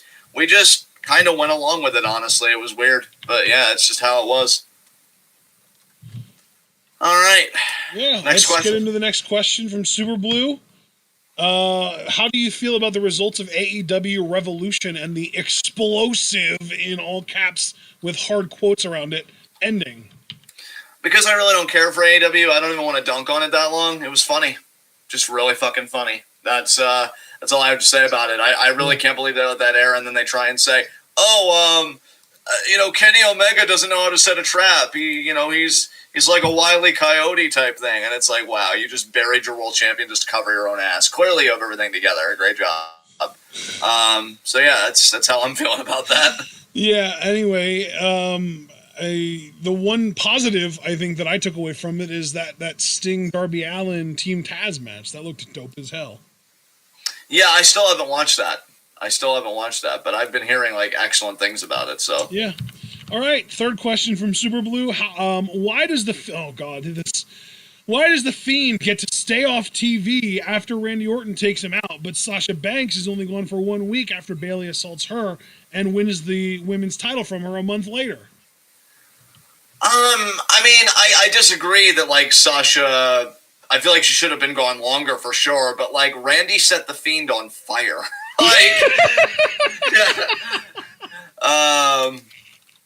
Yeah, do I even need to say anything else? I don't know. Sasha got some ouchies and some boo-boos. Yeah. The Fiend got third-degree burns. Yeah. The fact that he recovered in as little time as he did is miraculous, quite frankly. Yeah, like, you know, because he could have had a symptom or a side effect of, I don't know, death. Death? Yeah, because the flames engulfed his whole fucking being. Who asked this question again? Super Blue! You left me super blue with that question. Next. God. What was the point of having Edge win the Royal Rumble as the number one entrant just to ultimately eat the L at WrestleMania 37? That hasn't happened yet. We don't know. You don't know things. What the hell are you doing? He Why are you thinks polluting? He knows. Why are you polluting the time stream? Get your shit together. Is that this last question? I really thought you were going to say, why are you like this? Well, that too. Like, this would have been a question, really, if you wanted to be arrogant, this would have been a question for April, and then we could have laughed at you and been like, but he didn't lose. But no, like, there's nothing even humorous about being early. You're weird. Why are you weird? Why are you like this? Next question. I'm gonna go back and read this, because this is a really, really long question, and I tried my best to summarize it, because, like, we have a limited amount of space in this little document that we keep track of the questions in, so stop sending us fucking paragraphs, people. But here's the full question. He said, I'm sure I'll get called Super Boomer for this, but here it goes. What was the point of having Edge win the Royal Rumble as the number one entrant just to ultimately eat the L at WrestleMania 37? Because if the end game is Daniel Bryan pulling a Chris Benoit at like at WrestleMania 20 and Jay beating him for the title at SummerSlam or cashing in on him, Daniel Bryan should have won the damn Royal Rumble. Then you could have had Edge get eliminated by Seth, keeping Edge a babyface, wanting to get even for Royal Rumble, but more importantly, get back at Seth for using him as a hostage to blackmail John Cena to bring back the Authority on December 29th, 2014, and the whole attempted murder with the curb stomp thing. This is a much better way to use Edge at WrestleMania 37 than to just have him do the fucking job in the main event. What the hell, Super Blue? Are you taking lessons from Craig on how to slippery slope, motherfucker? First of all, I'm not calling you that insult because you don't get to win. I just want to let you know that. Under no circumstances do you get to win. Secondly, that doesn't make you that thing that I said I wasn't going to call you. It makes you just somebody that looks at Edge's trajectory differently, like Javaris has done, like I feel we have fucking done. So, yeah, but this is the deal that we got. And I don't know how they're going to handle that because, you know, WrestleMania hasn't happened, so you're being presumptuous. But however it is, you know, this company's just going to keep on keeping on, you know? I don't know what else to tell you. Fucking Alex Foster, you're the best. He said, is he trying to make us miss the Kushida questions? You know he is, Foster. That's why I trust you in that chat. You know what's going on. You stay woke. Does he have any more questions? Did we go through them all? Just one more. How do you feel about WWE? Or, God, I really need to get my shit together right now. How do you feel about the WWE career of Andrade Cien Almas? And was there anything unique about him that would have helped get him over on the main roster? I mean, Jesus. Like, first of all, his NXT tenure, specifically the era with Zelina, was the best part. Secondly, I mean, the dude had a great look. Somebody actually made a great point, and I feel like it's only good for our platform to talk about this, because I never even really thought about this. We need to stop thinking that just because you can't speak English, which Andrade was trying to learn, by the way, on his time off. He was taking language classes. Yeah, just because you can't speak English doesn't mean you're a bad promo. Yeah. Like, we need to get rid of that idea, because even Asuka, that's a very, ethnocentric idea. Exactly. It's definitely got racist undertones to it, dude, that I've now, like, more closely starting to examine. Because even Asuka, when she speaks all excitedly, like, in Japanese, like, dude, you can feel her I was energy. even about to say, especially people who are Japanese, where they'll, like, say something incredibly passionately in Japanese, and then, like, that one fucking Naya, like, starts shouting gibberish back at Asuka, like, go fuck yourself. Yeah, exactly. So, yeah, I mean, I feel like Andrade could have been so much more if they really trusted in him and Zelina and treated him as a main event talent and just let him do the rest. I mean, I just will always picture like at the end of the day, if if you're not a complete shitter, and sometimes even if you are, see Charlotte Flair, the WWE, all they need to do is present you like a main eventer and a world champion class talent, and you'll be perceived as that.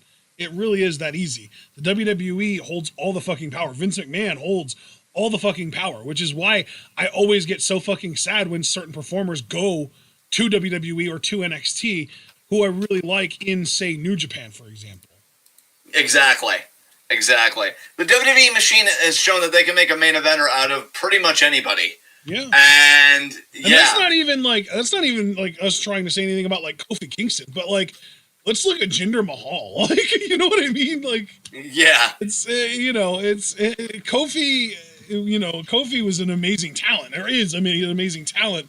He's so good in the ring, and he's a really, really enthusiastic, charismatic talker and stuff. Like, Jinder though is another like a really genuinely actual good example of WWE just deciding, I think we're gonna make this guy a main eventer this weekend, and they just fucking do it.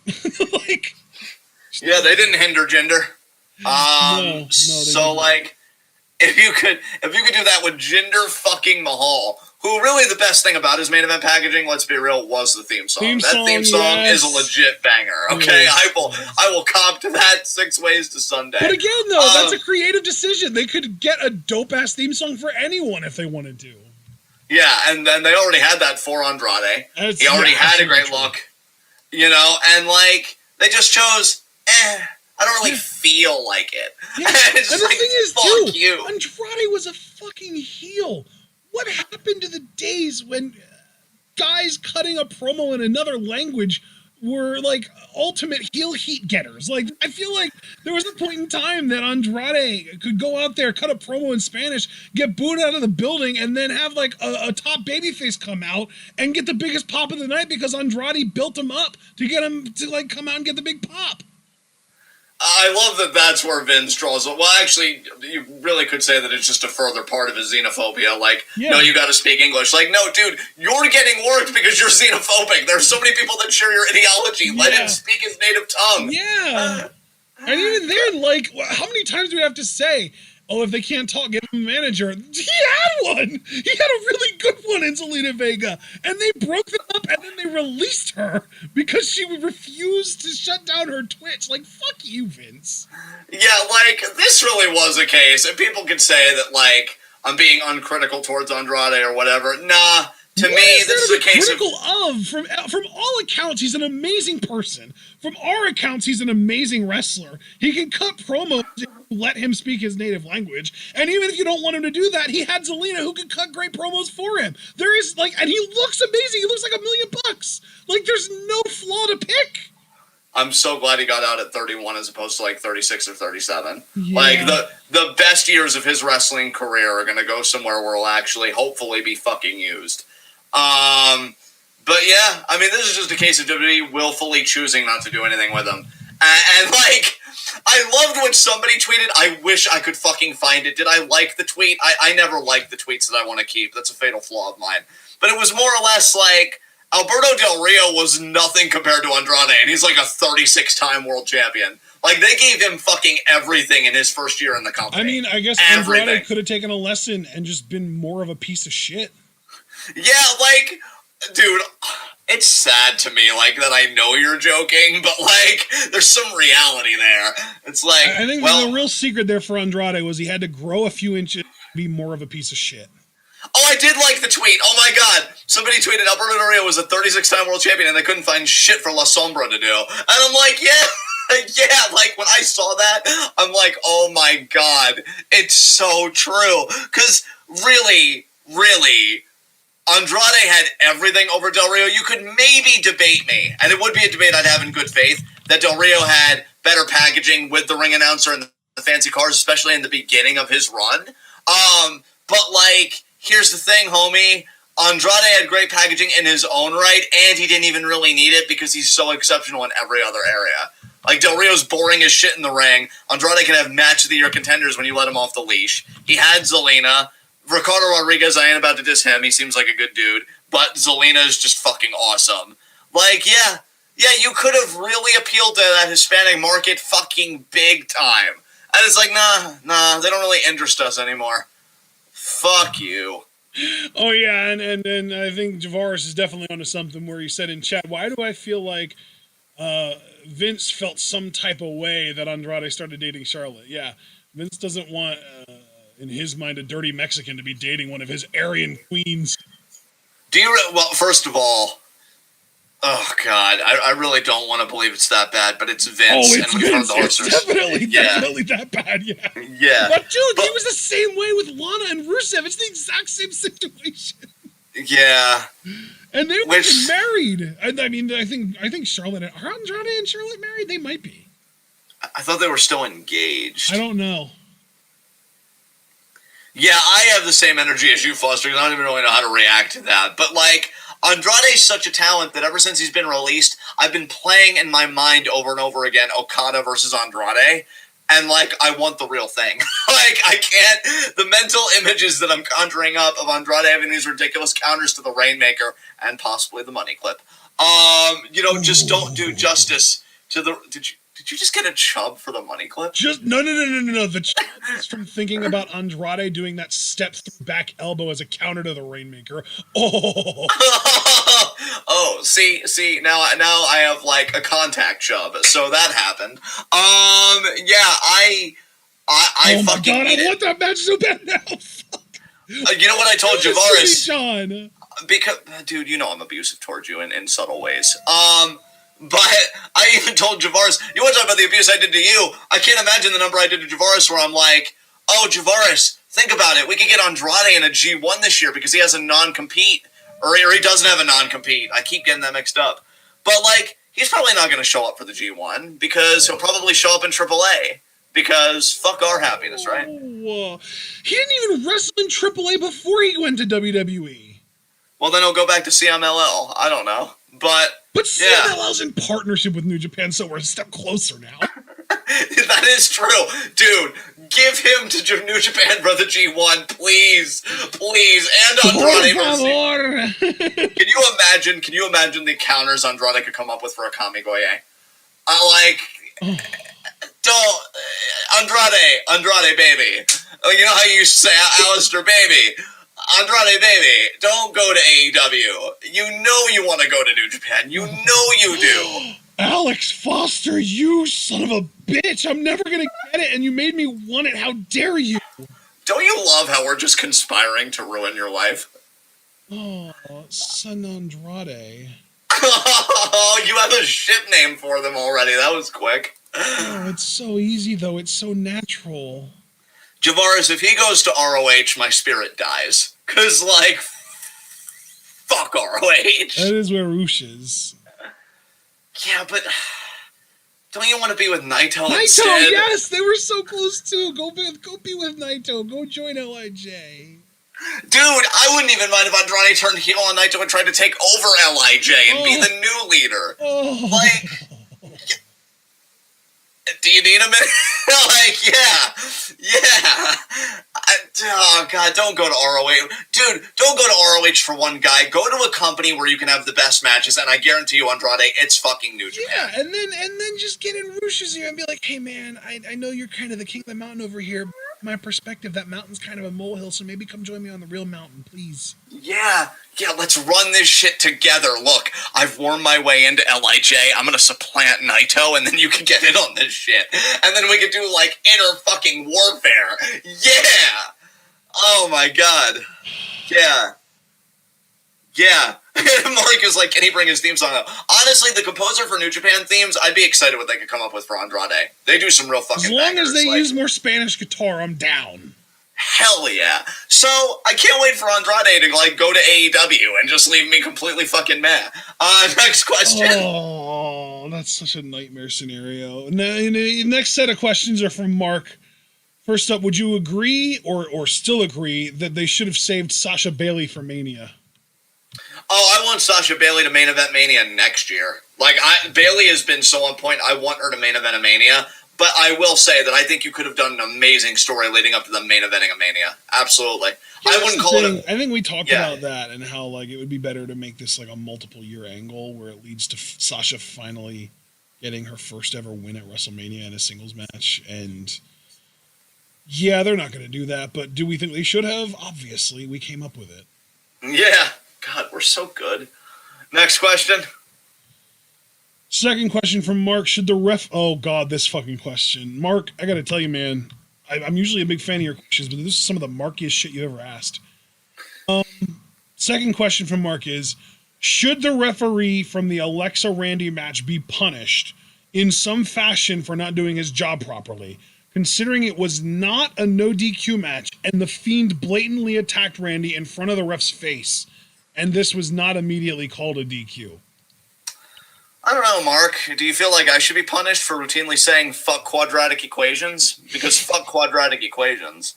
No. I think referees are fucking scared, vulnerable zebras that stay down for 20 minutes after a slap, so what the fuck is the Fiend gonna do to them? I would have counted the fall, too.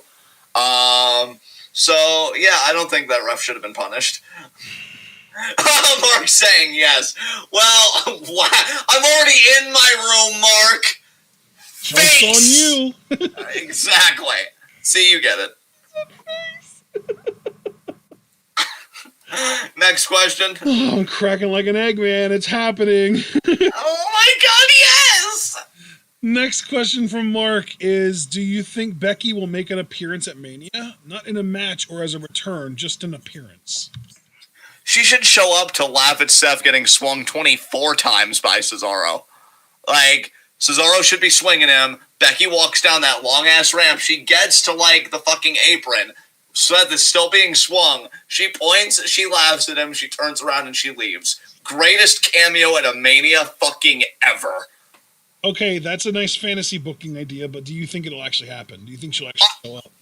I think they could pan to her being in the crowd if they're having fans. I would hope not, though, because she is a mother. I would prefer her stay home. And I'm not even saying, like, I know that sounds horrible out of context, but we are still in a pandemic. And, like, yeah, you don't need to put yourself at risk for that. Yeah, but, I'm gonna just say no. I'm going to say no, but next year I definitely think we'll see a crowd shot of her or something. I think that's more a conversation for next year's WrestleMania, yeah. Do we know what their kid's name is, their daughter? I know they said it, but I forget it. Seth Rollins, Becky Lynch, daughter name. Rue. Okay. Like R-O-U-X, Rue. Oh, well, Seth will rue the day he crossed Cesaro. I know it's a different Rue, but still. You would. Go to your room now, miss. Stop being apoplectic about my face and simmer down. You Next get question. On everyone else's case and making puns. Oh, so I can't be a part of it now? Okay. Not without the same consequences that you make everyone else face when they know. What did we just say about simmering down, sir? I will simmer your face. Wow. Okay. Next question. Next question. Is the Fiend's new look permanent, or was it just for shock value? Will they debut another actual new look soon, maybe at WrestleMania? I think this is the new look, personally. So do I.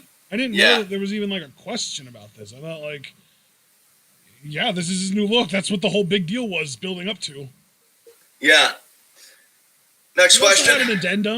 He also had an addendum since we perceive Firefly Funhouse Bray and the Fiend to be completely different versions of Bray or different parts of a consciousness or something.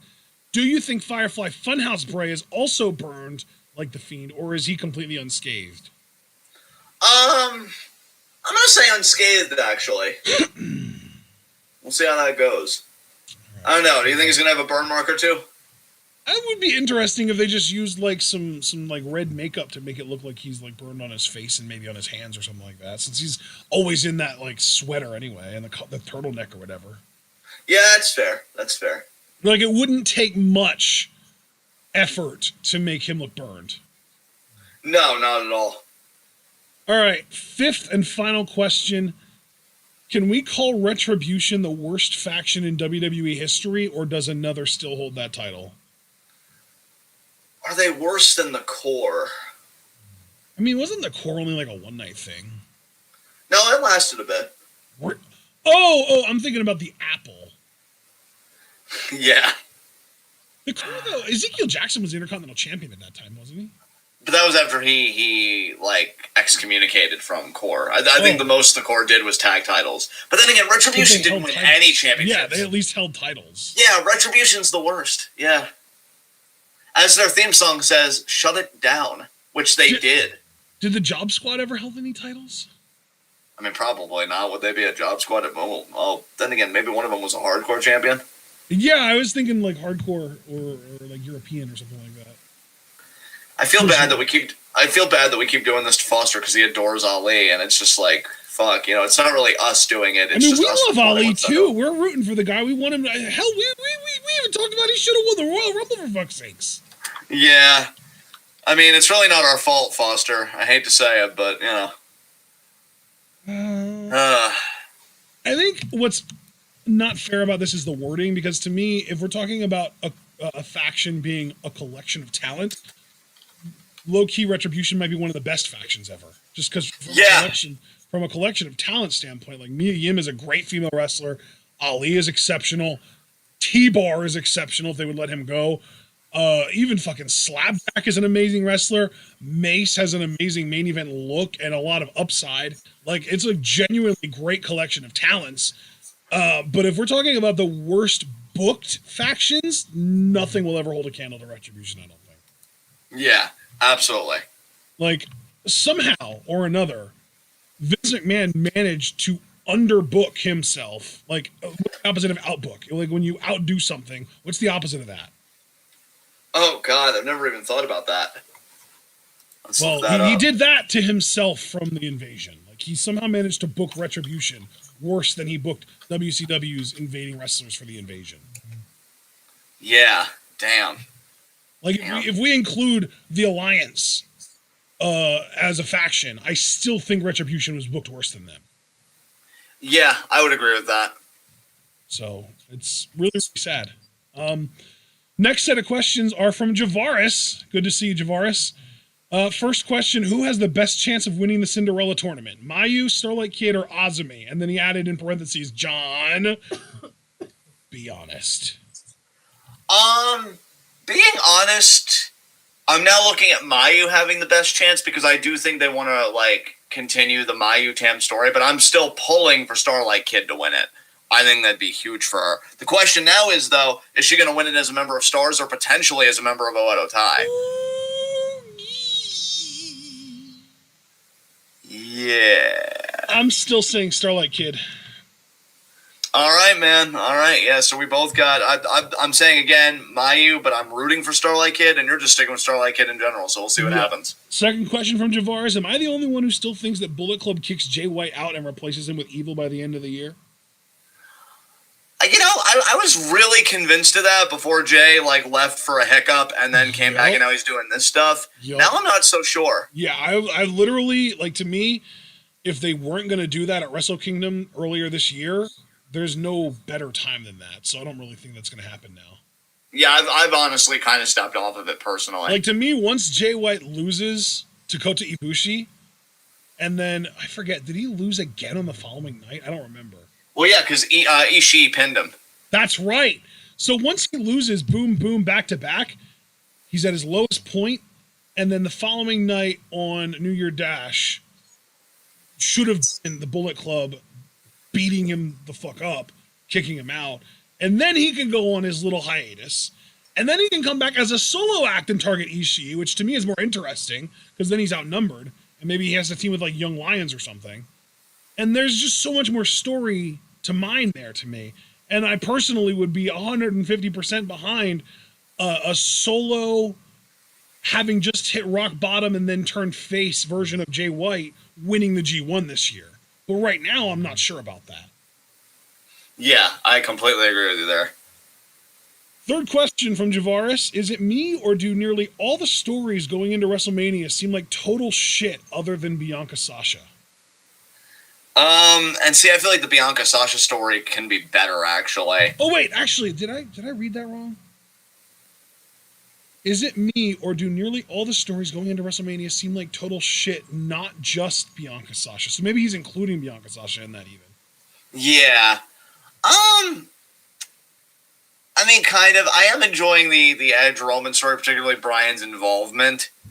But even before that, I mean, they've done some okay stuff. I'm just not enthused about the singles match. Asuka Rhea was really short notice because I could swear it was probably going to be Charlotte before COVID. Yeah, I think storyline wise, WrestleMania is looking a bit light.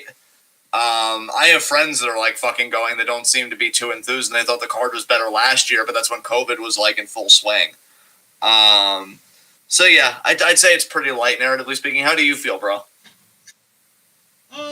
Well, it's hard to say because of how sort of incomplete the card feels right now. I'm interested in Cruz Big E again if they do that, especially with a stipulation.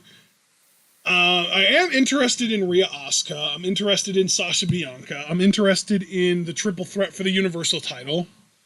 And I'm interested in Lashley Drew. So I would say it's a pretty good card on paper, but if you're just talking about the build, yeah, it's been pretty weak for sure. All right, next question. Fourth question from Javaris. Would Stardom and New Japan be stupid enough to put out their be stupid enough to put their world titles on Beatrice and Ocean Spray? Yes. I hope they don't. Absolutely, 100%, yes. Entirely within the realm of possibility, yes. And here's the thing, Javaris, I'd almost have to defend Stardom here because I would only think it was stupid if, at the end result, like, Momo wasn't the champion after B.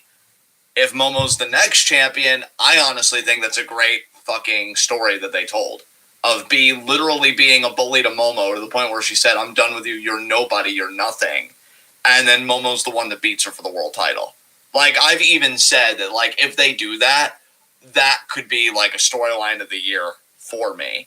And I think very little competes with it. In fact, I said the biggest competition that would have for me would be if Jey Uso beats Roman Reigns for the Universal title.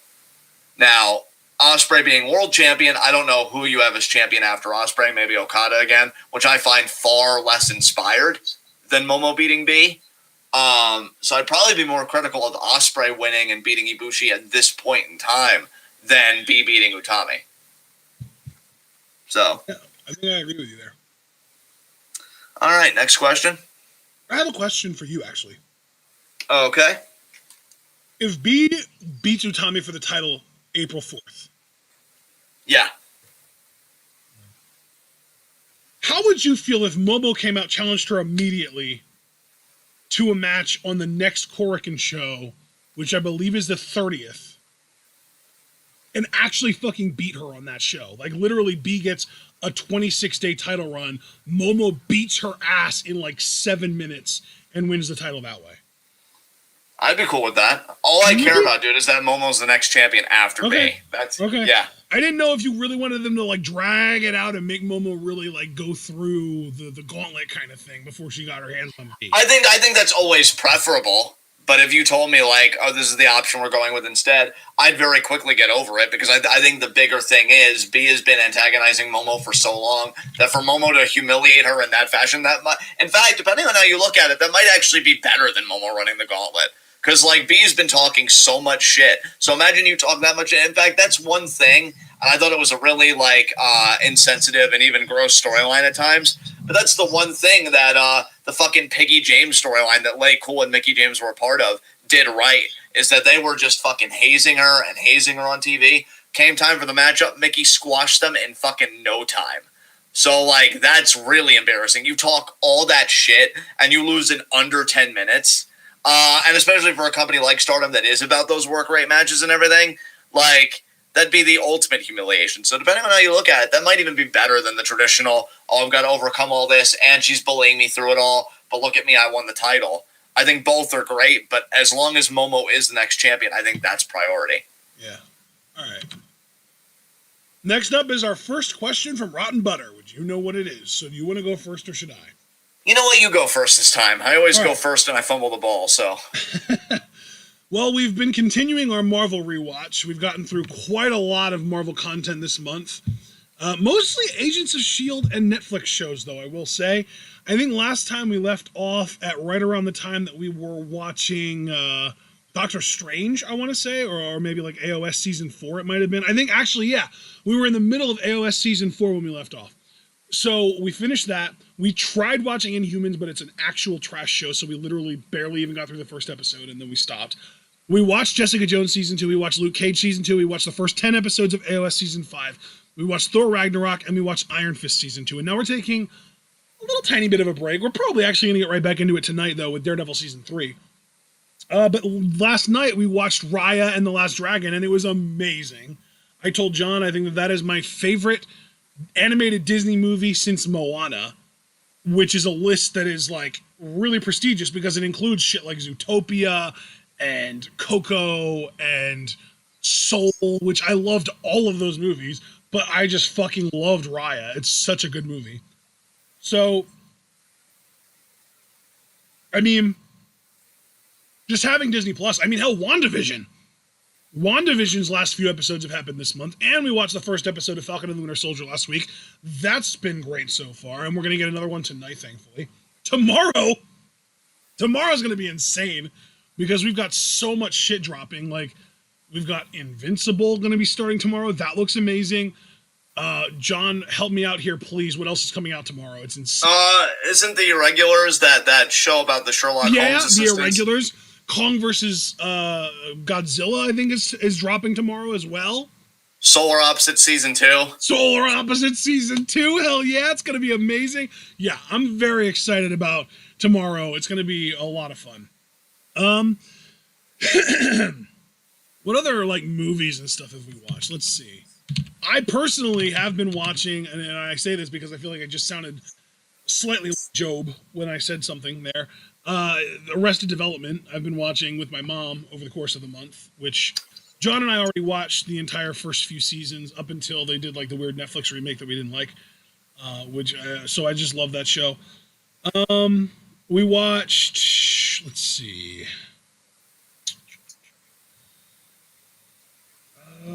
The South Park vaccination special was amazing. We watched the Snyder Cut, which was also great. Yeah.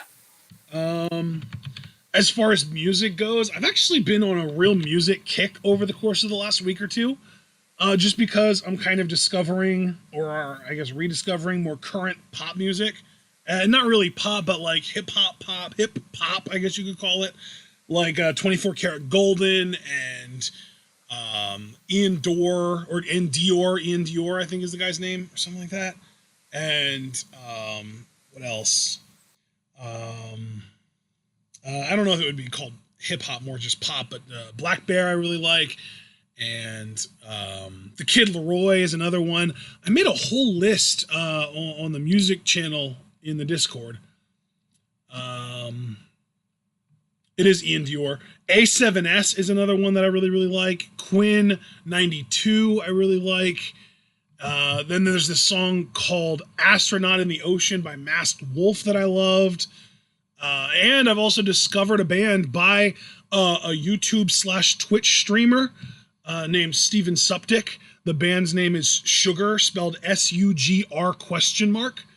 And they make like really cool synth pop that I love. I actually really like. It's kind of like, it's got like a little bit of like Mika in there, if you know who Mika is, mixed in with like, I don't know, God, like it's really hard to describe. It's different. It's different than a lot of the stuff I listen to, but I love it. And it's really cool to know that the guy that's making it is someone that like plays Among Us with Toast and Hafu in the mornings. It's just really cool. I also, this month, because my mom really, really got into a Matchbox 20 kick this month, I made a whole ass playlist of Matchbox 20 and Rob Thomas songs. So that's pretty cool. What other more recent music that have I gotten into? There's a song called You by Benny Blanco, Marshmello, and Vance Joy that I really like. Aries is an artist that I feel like every time one of his songs comes on, I get into it and I enjoy it. Juice WRLD, unfortunately, rest in peace, but I still fucking love the dude's music, even though he's not around to make it anymore. Machine Gun Kelly dropped a track with Corpse this month, And the music video is MGK and Valkyrie as Corpse's avatar, and it's amazing, and I love it. It's so cool. I think I'm pretty. Oh, as far as games go, I've been playing a lot of Bloons TD6, Bloons Tower Defense 6, which is kind of like my new obsession this month. It's a lot of fun. I'm level 71 already, which is insane. I feel like it just means I've played a lot. Actually, I have Steam. It can tell me how many hours I've played of Bloons TD6, so I'll tell you all how obsessed I am. Let's see. 35 hours. I guess that's not that bad, right? 35 hours isn't too bad considering it just started this month. But yeah, that's like a big thing. I have that on my computer and my phone now, and it plays pretty well on the phone, believe it or not.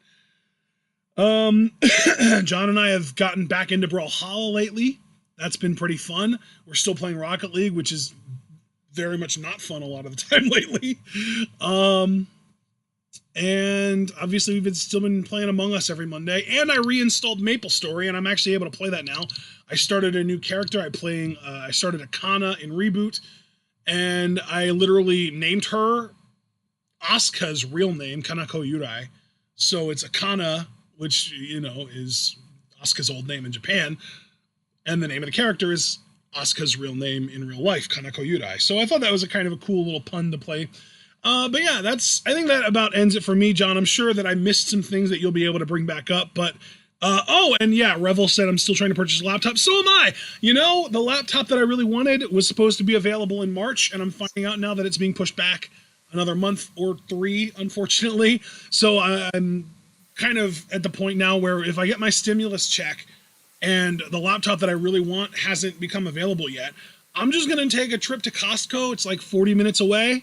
Buy myself an Alienware 15R M3, I think it is, and just kind of use that because there's a 90-day no questions asked return policy at Costco. So I'll just use that until the laptop that I actually want becomes available. That's kind of the decision that I've made, but I can't really do that until I get my stim check. So anyway, John, go ahead. Well, I know my sister and I are watching together every Monday, Familiar Wife. It's this one season Netflix, like, Korean romance drama with just a pinch of sci-fi in there. It's so good. I look forward to it every Monday, and it's our bonding time, so I love that. I've gotten back into hiking again. I actually just did a hike today. Oh my god, winter is dead, and I'm so fucking happy. Watched Challenge All-Stars, Champs vs. Pros, like a few episodes of that. We dropped off of that. Watched Catfish Trolls, only like 3 episodes of that, but Charlemagne's fucking hilarious. Speaking of Charlemagne, whenever Lil Dicky comes back to FX, I can't fucking wait for that. Or excuse me, it's Dave. That's what it's called, but it has Lil Dicky as the art. But yeah, Dave is so good. That and Barry, man, are the shows I'm jonesing for the most. So yeah, we did a little bit of that. We did a little bit of the actual challenge. There are 4 episodes left. We've gotten back into anime. We watched season 4 of Food Wars. Fucking love Food Wars. Attack on Titan's been amazing. We're getting back into My Hero Academia, which I thought it would take us so long to remember where we left off. Really wasn't that hard at all. And I know this upcoming Family Day, since you said for the month, and March is going to go beyond this Q&A just a little bit, we're going to get back into One Punch Man. We're going to do season 2. So it's been really great watching anime again. You were talking a lot about music. I know Nevertell came out with a new song recently. Mosaic has got a lot of stuff coming out in April. Love those fucking guys. Check them out. They've been really good to me. I've talked to some of the band members. They have a song they put out. I think it's still unlisted because I think they're going to formally release it next month. But it's called Solitude. It was a song dedicated to the lead singer's friend who passed away. It's a beautiful song. Loved it. So Nevertell again came out with the song Mosaic. Hobson did an amazing fucking song called Alone With Me. Like, the production value is insane. I love it. I know Hobson fell off for a little bit, but he's back, and it seems like he's really matured a little bit, and it's so cool to see. I can't believe the dude's 35 already, because he still looks to be like in his late fucking 20s. I know I've talked to this guy about Ashton, and Ashton doesn't care for his stuff, but I feel like the stuff that he's come out with now that he's kind of back on the grid, NF has come out with 2 songs, Clouds and Lost. His mixtape's actually dropping tomorrow, too, so that's something I'm personally looking forward to, because, and the thing is, Lost had Hobson on the track, and Hobson fucking killed it. So, yeah, it's been great to get back into rap a little bit, especially given that Eminem stuff ever since the Kamikaze album, I just really haven't been that impressed with. Playing more Fire Pro, doing more reading. I finished another book recently, The Heart of Understanding by Thich Nhat Hanh, the Vietnamese mystic and kind of meditator there.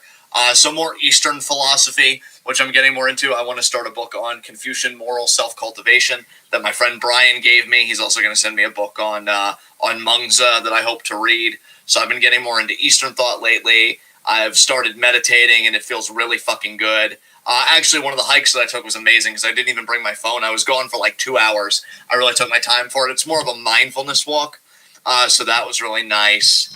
Trying to think what else I've watched or done with the family, because I don't think I've done any gaming with the family, although I'd love to play more Smash as Banjo-Kazooie, trying to get a win there. That'd be really nice. Watched a lot of YouTube content. Oh my god, guys, one of the funniest videos I've seen on the internet recently was one done by this bread tuber, which is like YouTube for leftists, because YouTube's a primarily right-wing space politically, I feel like. But Thought Slime, who's really grown on me. Like, at first I'm like, I don't really know, but now I've gotten a lot more into their stuff. They did a video on the fucking culture war, like about Dr. Seuss and Mr. Potato Head. I swear it's one of the funniest videos I've seen this year. It's like 10 or 12 minutes, because he always does like the last few minutes for like the eyeball zone where he plugs other channels, which I think is really cool.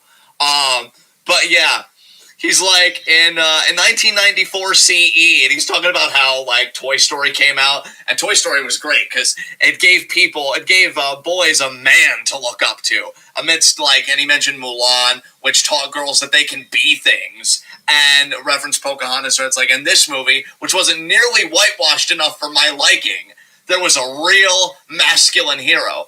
I'm of course talking about Mr. Potato Head, the ultimate man, and my surrogate father. Like, that line alone fucking killed me. Again, funniest video I think I've seen so far this year. So that was something I've watched and rewatched and rewatched and rewatched. I got a little bit back into Alter, which is like a YouTube channel dedicated to like horror movies and stuff like that. Like, originally made like independent horror movies. So I watched... Thought Slime actually has a channel where he reviews horror movies. Did you know that? I didn't know that he did do movie reviews, because I watched another more real video that he did about reaching 200,000 subscribers and his mental health issues. But I haven't checked out like his movie reviews, so I may have to check that out. So did that. Again, I've already kind of touched on music. There was other stuff I did in music too. Kind of rekindled my love a little bit and kind of expanded my love for like Three Doors Down and shit. So that was interesting. Obviously with gaming, Ashton already mentioned Brawlhalla, Rocket League. I do Fire Pro still, so that's just kind of something I do on my own time. Obviously my philosophy shit when I can do it, but I never go into detail about that. So I think actually I can put a pin in it here, because I can't, because you already mentioned Falcon and the Winter Soldier, right? Because we did episode 1 of that this month, and we're gonna do episode 2 tonight. So yeah, I think I'm good actually. I think that covers my month, so we can move on to Rotten Butter's next question. All right. All right, next question from Rotten Butter.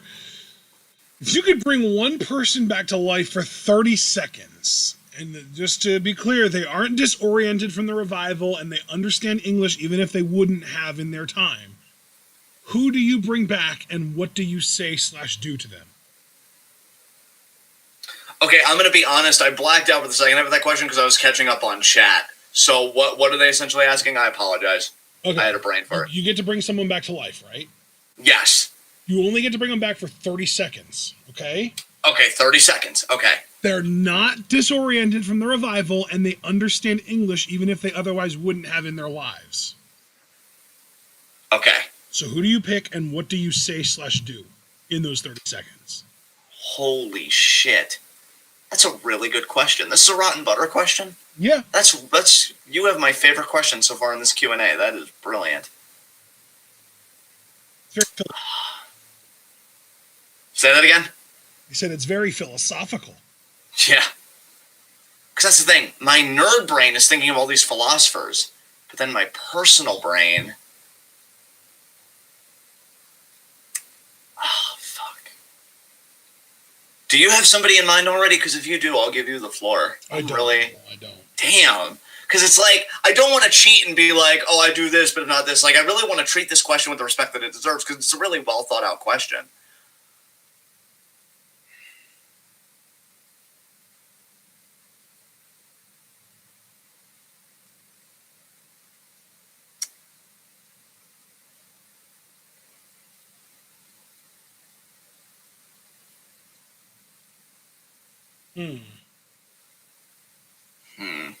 Damn.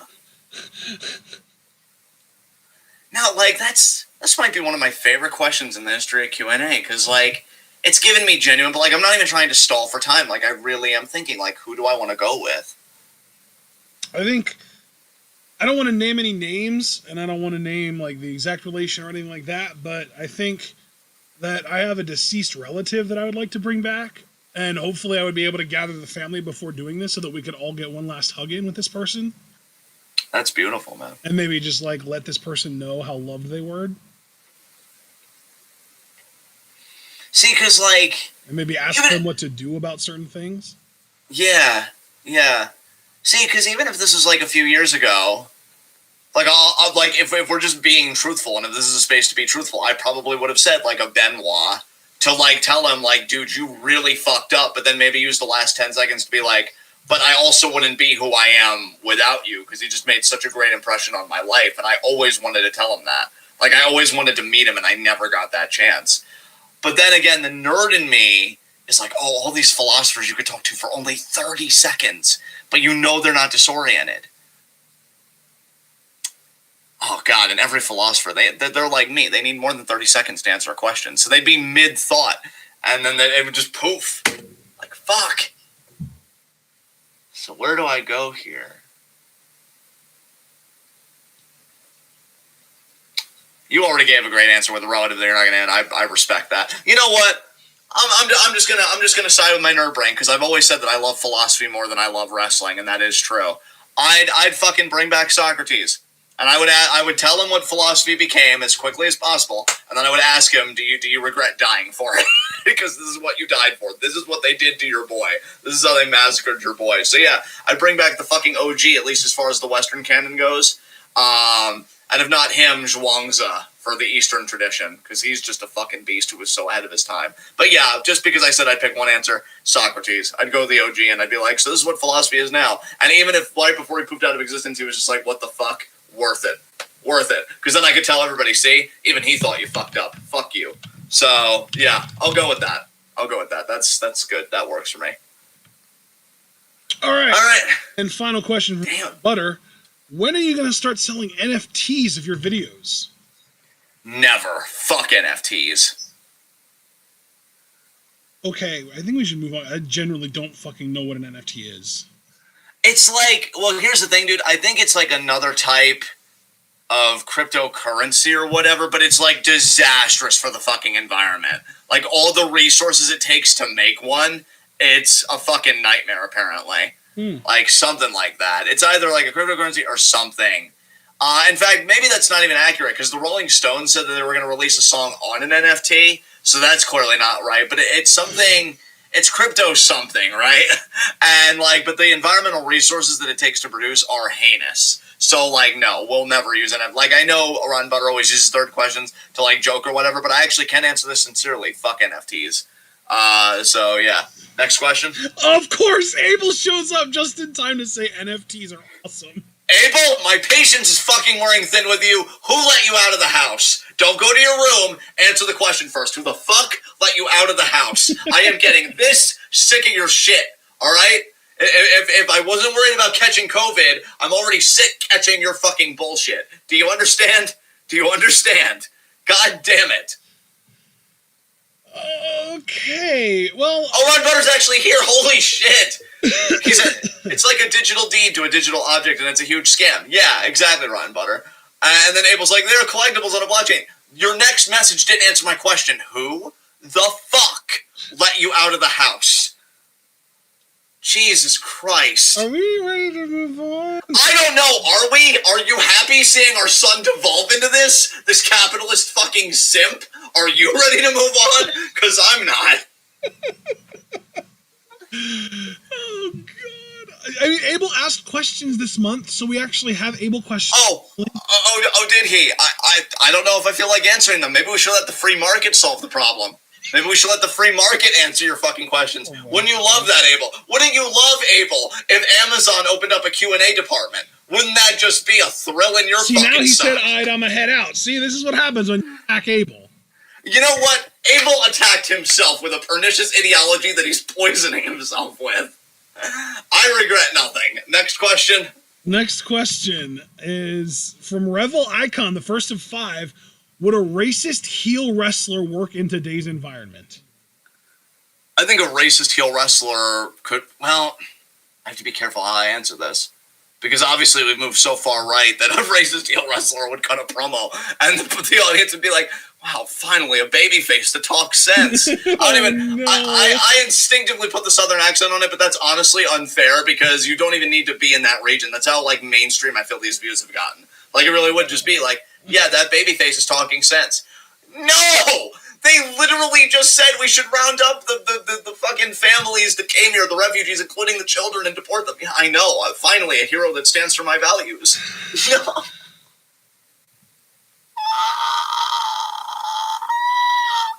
That squee was my soul dying. I don't even know if it can. I don't know if it can. Oh, God. Would JBL be a babyface today? Oh, God. No, Revel. I don't think it can work. Wow, that question utterly depressed me. I was in such a weird space after the rotten butter question. I'm like, wow, we can do this. And then you happened. You kicked me back down to the motherland. What the fuck? We're not even playing Among Us right now, and I feel like I got booted off the ship. Goddamn, man. Do you have anything to add? No. Wow, you sound utterly destroyed. Let's move on to the next question. It's because I can't think of a word that I'm trying to think of. You know, Rotten Butter, that's fair, but even Ashton can vouch for me here. I have a limit, okay? I have a limit for what I will support. Like, I've even said there have been a lot of Agents of S.H.I.E.L.D. who's done about that show earlier. I've never supported Hydra because I'm like, you know what? Nazis, that's just a step too far for me, even in kayfabe. So, like, yeah, there's a limit.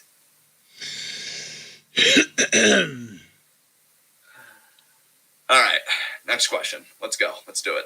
Second question from Revel Icon. Should La Sombra debut in New Japan this year, and which tournament should he debut in? G1? Yes, G1. Yes. Okay, third question from Revel Icon. Why can't Kyle O'Reilly admit that he was a terrible friend to Adam Cole? Thank you, Revel. Finally, somebody talking sense. See, Rotten Butter, I did it, and it was totally within bounds. Yes, you're 100% right. Like, I mean, not to be that guy, but Kyle's kind of a piece of shit. So, yeah. Like, I agree. You have anything you want to add to the discourse? I mean, I'm just saying, you're the one siding with the guy that wants to go back to primitive times. Wow! And how does he want to go back to primitive times exactly? Wait, what do you mean? He's an anarcho-primitivist. What are you talking about? Oh, you're talking about... For some reason, dude, I thought you were talking about Adam Cole because I clearly sided with him there in the feud. I'm like, how is Adam Cole primitive? What? No. Look, we'll get past our deeper ideological differences, so, you know...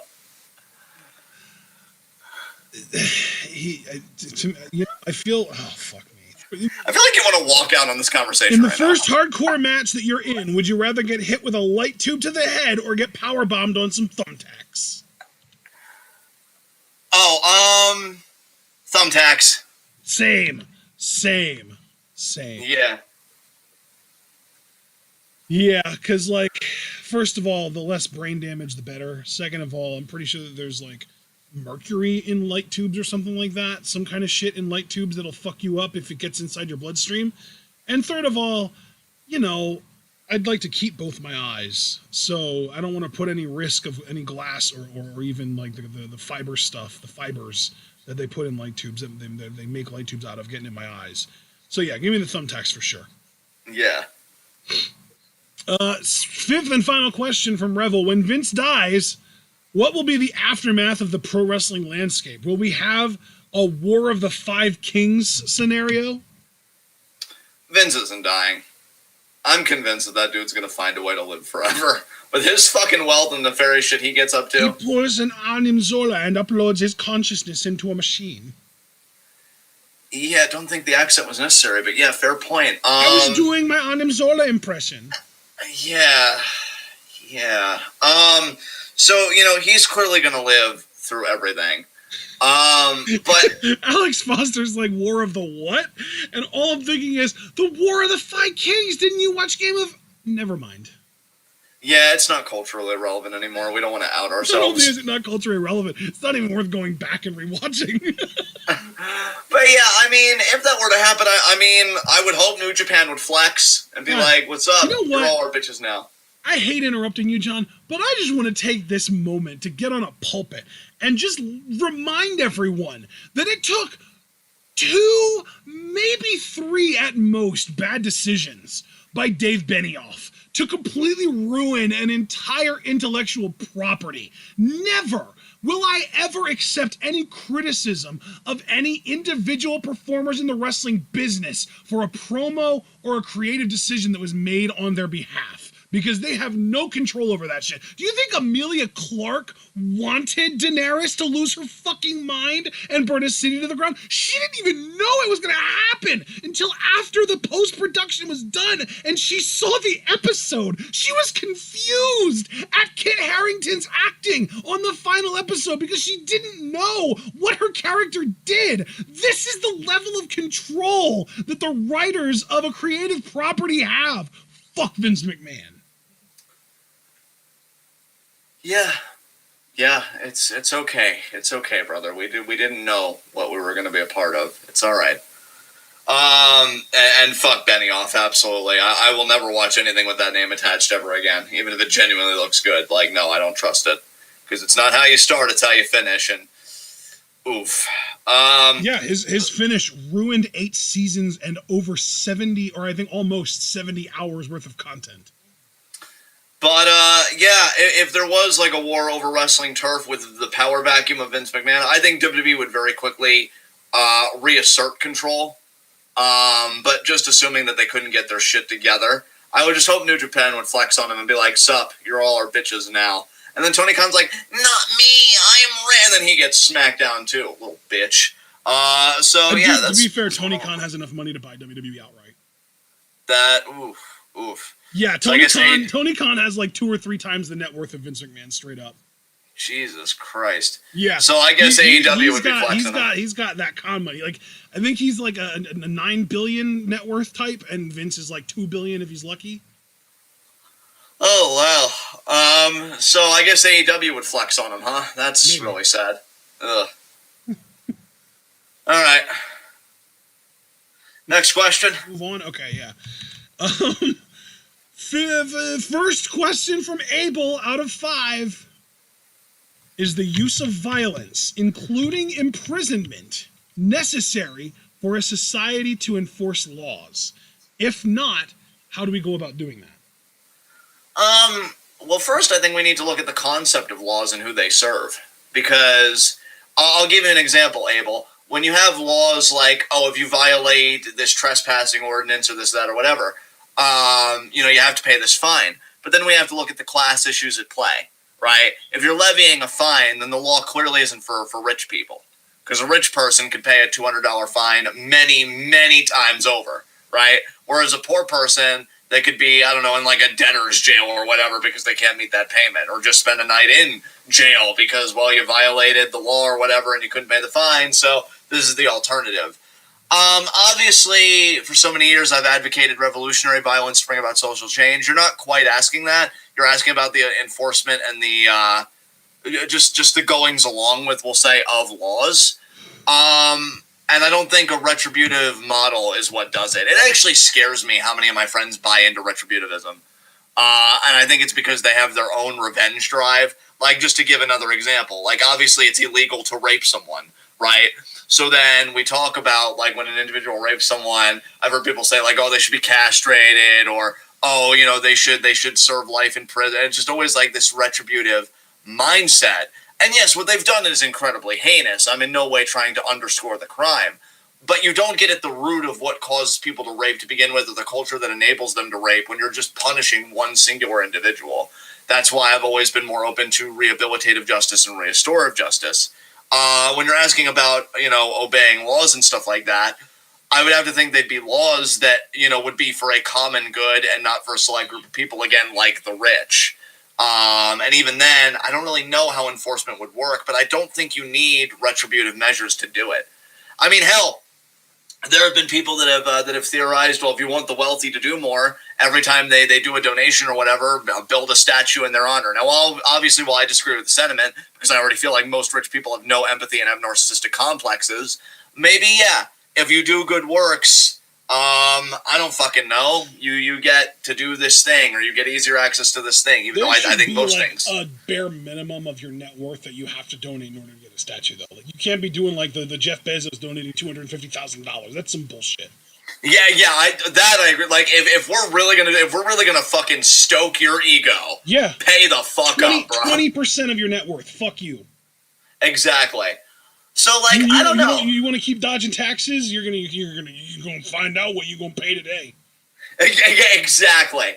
But yeah, I don't think necessarily we need retributive measures. I don't know. Maybe, like, for example, maybe it depends on the degree of the law. Like, I don't know, if you don't jaywalk, you'll get a donut named after you for a week. I don't fucking know. I just would like us to try alternatives to punishment and, like, the stick, whether it's financially, institutionally, because obviously I'm all for prison abolition, and really just eviscerating retributive justice from the body politic into, again, more rehabilitative modes of justice. But you do ask a thoughtful question, Abel, and I'm not going to, like, rail you for it, because I do think this is something different that we don't grapple with as much. I don't know, brother, if you were making your ideal society, how would you ensure the kind of compliance? That's the word I think I've been kind of looking after. Compliance with laws. Yeah. Because I definitely agree with your initial notion of, like, we need to look at what laws we're trying to enforce in the first place, because yes, like, yeah, like some of the private property laws and, like, that's kind of, it's fucked. But I also think, like, as long as the level of inequality and injustice exists right now, you're always going to have people who are, like, at a certain point of no return, where confinement or, in this case, imprisonment might be the actual best option, which is really unfortunate and sad and, like, fucking dystopian as hell. But maybe I'm just not educated enough to figure out a better alternative, personally. But I think in a world where that stuff isn't around, where we, the whole fully automated, everyone is able to do what they want. We don't have jobs that we have to work, but everybody has a job that they're working because that's what they want to do, and that kind of stuff. Like, I think in that world, you would have so much less crime to begin with, because people wouldn't need or want for things so much. And the people that do commit crime, I think imprisonment, no, but maybe, like, mandatory mental health institutionalization, maybe. A worst case scenario, I think. See, and that's another thing too, not to cut you off, but, like, I think you make great points that, like, if you want compliance with laws, one, you need to, again, reassess the laws, like we've both already stated.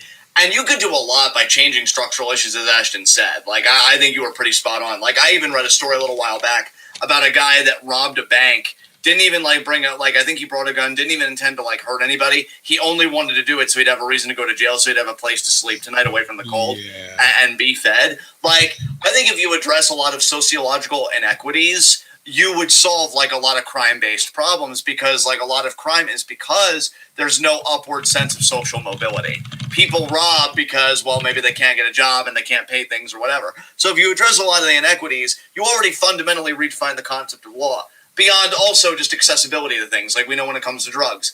I'm all for decriminalization. I know you are too, because I think a lot of those laws, like, punish people with genuine issues such as addiction and whatnot. When it comes to, like, other laws you're trying to enforce, I don't know. I just feel like people would naturally do it. I don't know. It comes back to, like, in political philosophy, are you more of a Hobbesian or a Rousseauian? I've always been more of a Rousseauian. That man naturally is good. It's just, socialization and customs, all that stuff that corrupts them. Yep. Or you could be Hobbes and be like, oh, well, we need a state because man is naturally very cruel and vindictive. Like Lord of the Flies shit would be more of a Hobbesian notion. But I think that's even been scientifically proven to be false. I think science has actually vindicated Rousseau and disproven Hobbes. Yep. Because, I think when you put people on an island or whatever, cooperation is like the natural kind of instinct. The Rousseau versus Hobbes thing might also literally just be like the actual core philosophical difference between leftists and rightists, too. I think leftists trend more towards the Rousseau, and the rightists trend more towards the Hobbes. It's so funny you say that because Rousseau, I mean, obviously, we're kind of getting into my waters now, so I apologize. I promise we won't stay long. But his essay, Discourse on the Origin of Inequality, is like one of the earliest forms of like a kind of socialism. Yeah. Because he talks about how like the downfall of man began when they took a stick, drew a circle around a patch of land, and uttered the words, "This is mine." Yeah. So more or less saying the institution of private property. I love that. Oh, that's so good. Yeah, dude. Like, here's the thing. I never want to like stand Rousseau hard because he was a real piece of like he was very misogynistic, didn't raise his kids, like all that stuff. But as far as like some political ideals, he was definitely a precursor. He was a precursor to Marx for sure. He was definitely a precursor to Marx. Right. And I think that's another big difference between leftists and rightists is that as leftists, we don't idolize the people whose ideas we think are good sometimes. We don't turn them into like the fucking patron saint of our ideology like the fucking right can do. There are some leftists that do, because you're always going to have some in every camp, but I think as a general rule, we do try and say, like, no, we can't just keep following Marx forever because he was speaking. I mean, some things were durable, no doubt, but, like, he was speaking from a very particular point in time, you know, his material conditions, and capitalism has changed so radically from Marx's time. If I was to bring Marx back for 30 seconds to recourse back to that Ron Barber question, his head would fucking explode. He'd be like, what's this? A cell phone. What? Like, literally, fucking what? So, you know, we always need to, like, renew the theory, renew the analysis, and all that, and whatever. But I think the Hobbes-Rousseau debate, like, it endures because we're used to the social contract, because we're amending the social contract. Hell, for so long, the social contract didn't even recognize black people as black people. As I should say, as people, just generally speaking. And you could argue in a lot of ways they still don't. When you look at voter suppression, medical accessibility, et cetera, et cetera. Yeah. You know, and then it's easy to say that Hobbes is right because we don't have any other frame of reference than than what we're already operating within. Like the social contract that I participate in is my only frame of reference, right? So it's easy to just give Hobbes the W. But yeah, I just think interrogate why the laws exist. Think about other means of enforcement. Oh, and another thing I did want to say, for like really, I don't want to say disturbed because that seems ableist, but like, for repeat criminals, like your serial killers, your serial rapists, stuff like that, hell, even one-time rapists, stuff like that, I'm all for, like, a quarantine model, but here's the thing. I would want the facilities to not be shit. I would want them to have fully stocked libraries, excellent medical care, food that's actually edible, because I know there have been prisons that have had controversy because they try and feed them, like, dog food or some shit. Yeah. So, like, they would be humane, and I don't just say it as a buzzword. Like, legitimately, if I was creating it, there would be humane facilities that they would stay in for a determined amount of time, all the while getting that mental health service that you talked about, Ashton. So it would be a quarantine model because it would siphon them away from society where they couldn't do any more harm, but their human rights wouldn't be violated while they're being quarantined. They would have access to education, good food, all that other stuff. They just wouldn't be able to hurt anybody. And right. I don't like in this world that we're talking about, they would have access to all the same shit that everyone else has access to. They'd just be sanctioned away from everyone else. Yeah, and then somebody could very easily raise the point, well, then what about the other prisoners that they share it with? We figure it out, one step at a fucking time. I'm not going to claim to have all the answers, but I do think that's a good way to start. Do you think we sufficiently answered this question? Because I'm curious about Abel's other questions. All right. Second question from Abel. What is a policy we can push for that both sides of the gun debate can agree on? I actually have a really easy answer for this. Expanded background checks. Everyone agrees on that shit.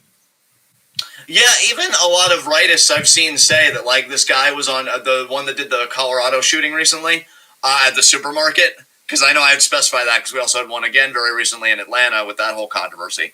Yeah, he was on an FBI watch list, and they like didn't really follow through enough. Wasn't the guy that shot up that club in Florida also on some FBI watch lists? Yeah, it almost seems like the FBI might be a problem. I don't know. What do I know though, right? But yeah, like, I agree with that. Expanded background checks, maybe actually have institutions of protection that, I don't know, actually protect. That could be another answer, because again, if both of those were on FBI watch lists and they were like, they're fine. Like, why are our tax dollars going to this? What? Why is any money of any kind going to this? But yeah, I think I'm just going to co-sign onto your answer, because that's just real easy. We can move on to the next question. All right. Does the U.S. federal government have too much power? Should states have more power to govern their state? Why or why not? See, this is always a complicated answer for me, that I don't just want to answer like a blanket no or a blanket yes or whatever, because on one hand, like, I don't feel like personally, especially because they're doing it so low and it should be 25, that like minimum wage should necessarily be federally mandated, because states know better than maybe on a federal level what a standard of living is in a certain state. Like, $15 an hour in a place like New York that's very expensive, sure, it'll be better than what it is now, but I still don't know if that's going to be enough for people to live comfortably, right? Without like fear of like, oh my God, am I going to lose everything? In other states, I'm glad you're saying it this way, because I actually know exactly what my answer is.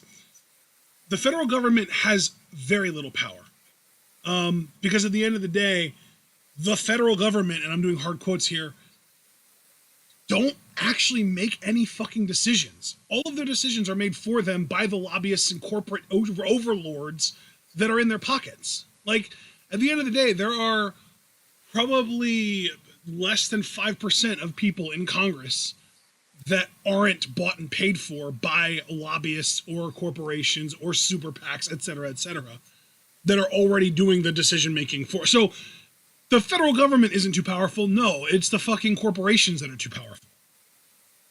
Yeah, essentially what he said. You have to go where the power actually is.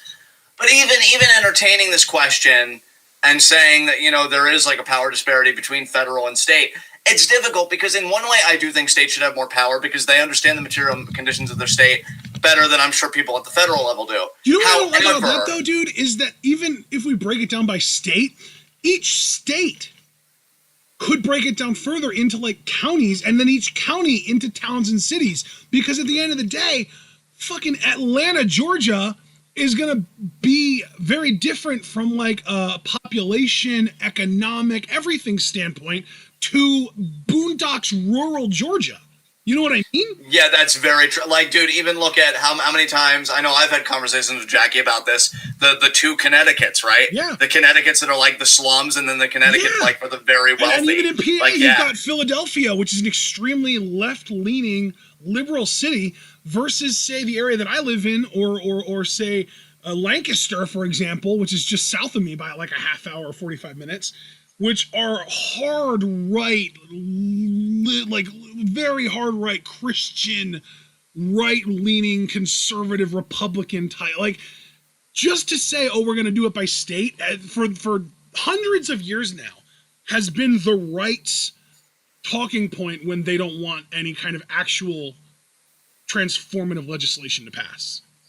Yeah, I mean, New Hampshire, obviously the same way. We live in a more conservative area, but then you go to a place like Peterborough, and it's got like fucking Black Lives Matter signs and stuff like that. Yeah. So I'm actually really glad you brought up that point, because I was just going to make the point more broadly that if you leave things to the state level, it's going to devolve to like pure ideology so quick, because a state like California is going to govern far more liberally than, say, a state like Mississippi. And, that just seems like and that's the thing too, is like the point of the minimum wage is not to tell the states how high or how much they should be willing to pay people in their higher or lower cost of living areas. It is to set a minimum standard of living. Like, you cannot pay people less than this, because if you do, they will not be able to afford to survive. That's the point of a minimum wage. And the $7.25 we have right now ain't cutting it. And quite frankly, 15 wouldn't really cut it across the entire country. The minimum wage should be the lowest amount of money that the person in the city with the highest cost of living in the country can get by on. Yeah. If you're paying everybody at least that much, nobody's poor. Exactly. And that should be the goal, right? The goal of the government should be to prevent anyone from being so poor that they can't live with a roof over their heads, food in their stomach, and comfort. Exactly. So is the federal government too powerful right now? Absolutely not. Yeah. Or that they do have, they need to fucking flex it more, goddammit. Yeah, and they really aren't. It's a real problem. Yeah, because the corporations are telling them not to. Yeah. Next question. Fourth question from Abel. Do you think Christianity in general makes people act better or worse? Oh God. See, I don't... It's difficult, because I feel like in my younger years, I would have just blanketly said, oh, it definitely makes them worse. And in a way, I'm still kind of leaning towards that. But again, like, if you talk to me one-to-one now, and I've even had conversations like this with Ashton, I think there's a big difference between, like, institutional organized religion, with Christianity very clearly participates in, and, like, spiritual practices with intimate indigenous communities. One has a lot of power, which also goes hand in hand with white supremacy, classism, etc., like all things, right? And the other is just a part of a deeper and richer culture, ritualistic practices that connect them to land and people, all that stuff. So you're asked about Christianity, so I don't want to lose the thread. I think it can make people, well, it really depends on how you use it, but I think I'll say it like this, I think it has the conditions to make people worse, only because they have something to hide behind. I can't be a bad person because look at how pious I am, in my belief or my worship. Or they can rationalize like, oh, I didn't do it, God instructed me to do it, or something like that. So I think it has the potential to make people worse, but here's the thing, and here's where I actually will, shockingly even to myself, defend religion a little bit. I think if it wasn't Christianity, they would have found something else, because I think that's already their disposition to rationalize their own behaviors. Like, my father, for instance, and I know, like, you guys know a little bit about my family because I've gotten a little personal in these Q&As. He's a real piece of shit. He's been abusive to me and my family for most of his life. He's a heroin addict. For my latest birthday, he sent me 2 very religious birthday cards. They were so cringe. They had, like, Bible verses and everything. So, like, I'm sure he believes in God, right? Otherwise, why would he send those cards? But even if he didn't believe in God, he would have found something else to rationalize his actions. Like, I feel like you look for an ideology. I mean, how many times did like a dictator that was right-wing like Hitler say, oh, we're doing it for the glory of the motherland? Or leftist authoritarians like Stalin. This is a victory for working class people. All these marginalized people we're sending to the gulag or whatever. I think Christianity is just a tool, like an ideological tool, to rationalize a person's toxic behaviors that they have not worked through themselves. Yeah. And I think it's a very potent tool. And I think it's a tool that's lasted for centuries. But it is still just a tool. If it wasn't that, it would be their political beliefs. And if it wasn't their political beliefs, it would be maybe even their commitments. Hell, it would be their cult. Hell, I've even seen things that should be, like, really affirmed and assented to, like veganism, be used for, like, toxic fucking ends, right? Yep. So, yeah, I really think, in a way, kind of defending religion, but not. I think any ideological apparatus can be appropriated by people as a means of rationalizations for their deeper, more toxic behaviors. Do you have anything you want to add? I appreciate your point of view on this, but here's my thing. Any ideology, whether religious, political, diet, whatever, any ideology that encourages its followers to A, believe that they are better than others for believing in it, B, believe that others are doomed to some hellscape if they don't believe in it, and C, encourage them to try converting others for the sake of quote-unquote saving them, will always inherently make people worse than it makes them better. I can appreciate that viewpoint. Because at that point, at its best, Christianity, like you said, is a casual, like, oh yeah, I'm a Christian, like, casual thing that can bring people together in their hate, right? Because they have that thing that they can use to justify. Well, the Bible says this, or the Bible says that. Even if they don't really read the Bible or really, like, get into the whole, like, prayer thing or go to church, they always just have that extra thing to fall back on. At its best, Christianity is something that maybe you get kids in poor countries being helped out, but of course it's always at the cost of they're also being proselytized to and preached to the entire time, because name one Christian charity that doesn't try to actively convert people that they're trying to be charitable towards. Right, yeah. Right? And that's at its best. At its worst, you get shit like fucking Hitler, you get shit like fucking Joel Osteen, you get shit like fucking these like mega churches that are scamming the country out of billions of dollars of tax money and people out of probably millions of dollars of donations. So at its best, it's kind of harmful. At its worst, it's incredibly harmful. So in my eyes, it's signed, sealed, delivered. Christianity makes people worse than better. Yeah, that's very fair. Yeah, I have no like devil's advocacy that I could do here. So next question. Abel's fifth and final question here. What are the pros and cons of a socialist society and what are the pros and cons of a capitalist society? I mean, the pros and cons of a capitalist society, we're living in it right now. So the cons are misery everywhere, pretty much. Like incredible financial inequity and inequality. Like the cons, we're experiencing them right now. Like the pro is like, I don't know, more market freedom, I guess. I don't even know because I haven't lived in a socialist society. So John, maybe you're more of a help here than me. Well, I'll tell you one con, that it took you away from me and made you a supporter of Amazon. That's one con. I just hate capitalism even more now. I mean, like Ashton said, we're literally living through it. I mean, wealth inequality, that every Oxfam report that comes out year after year just gets worse and worse.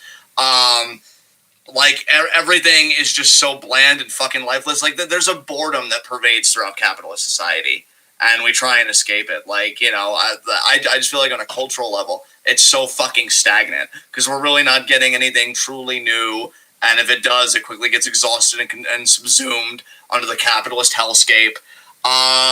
Fucking ecological collapse. I mean, you know, fucking...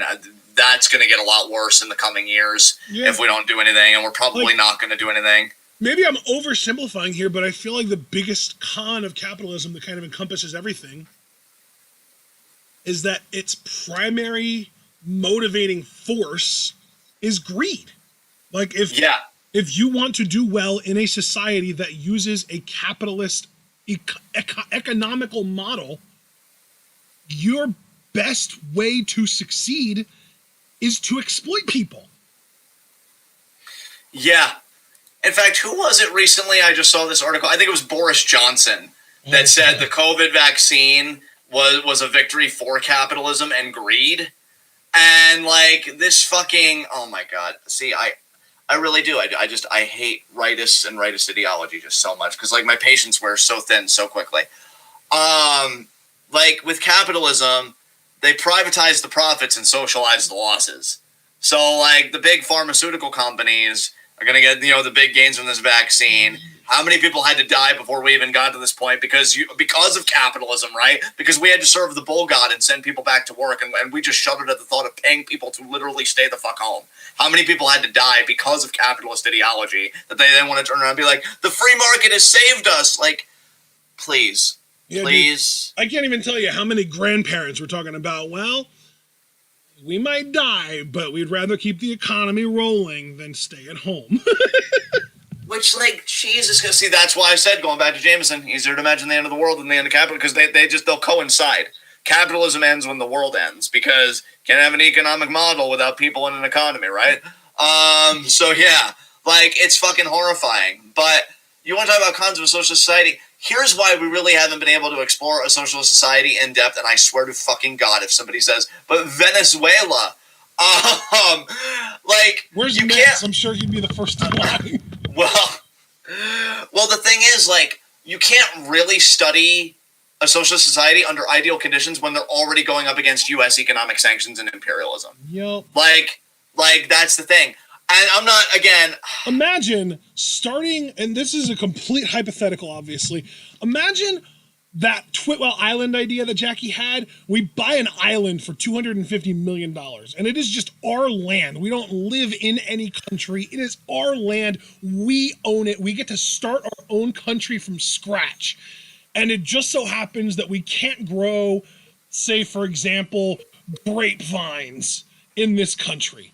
John is fucked unless we bend the knee to the global capitalist economy. Yeah. Yeah. God damn it, Abel.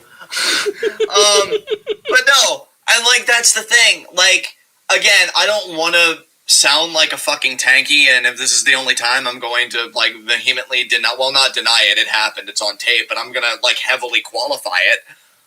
You know, it's hard to come down on fucking Maduro presently, Hugo Chavez previously, Castro previously, when like, yeah, did they do fucked up shit? I'm sure they did.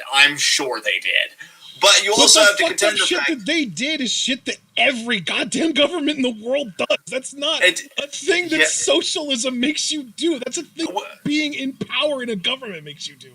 Which is why I love when like rightists get suddenly sympathetic for a group of people because this supposedly communist country, which I also find suspect, is doing it. And it's like, but what about how our police forces treat black people? That's different. You don't disrespect police. One guy literally had his seatbelt on and the hands on the steering wheel. He shouldn't have blinked. And there it fucking is.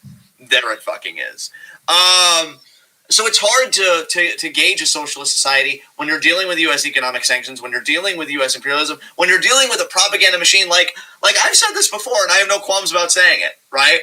Like, the U.S. is one of the biggest threats. I won't say the only. It's not like if you remove the U.S., it suddenly happens, because I still think Russia is kind of terrifying, and that's not even playing into Russiagate or any of that shit.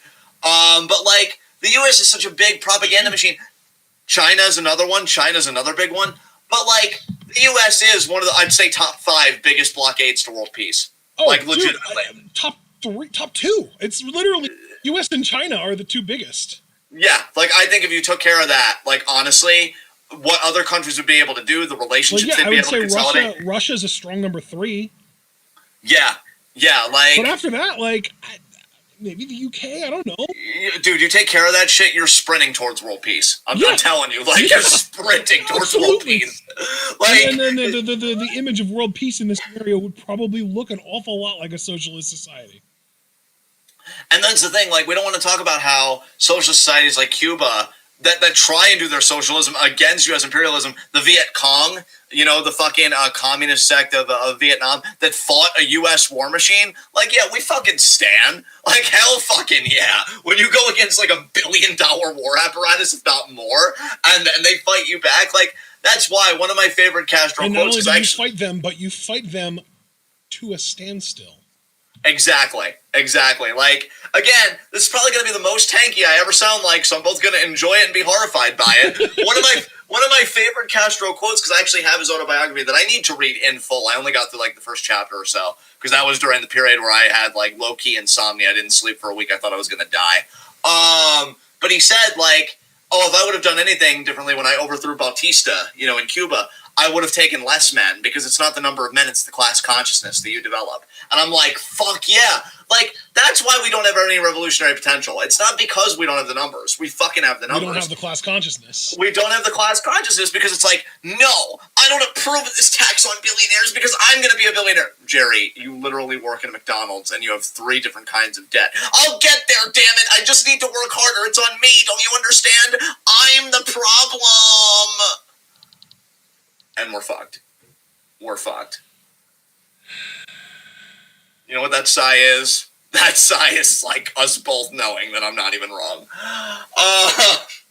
So yeah, like it's not even fair to say, what are the cons of socialism? Because if you ask a conservative, it's everything. They want to turn your men into women and your women into men, and they want bread lines. And they want your toothbrush. So yeah, there are plenty of cons, you know, if you're on fucking crack.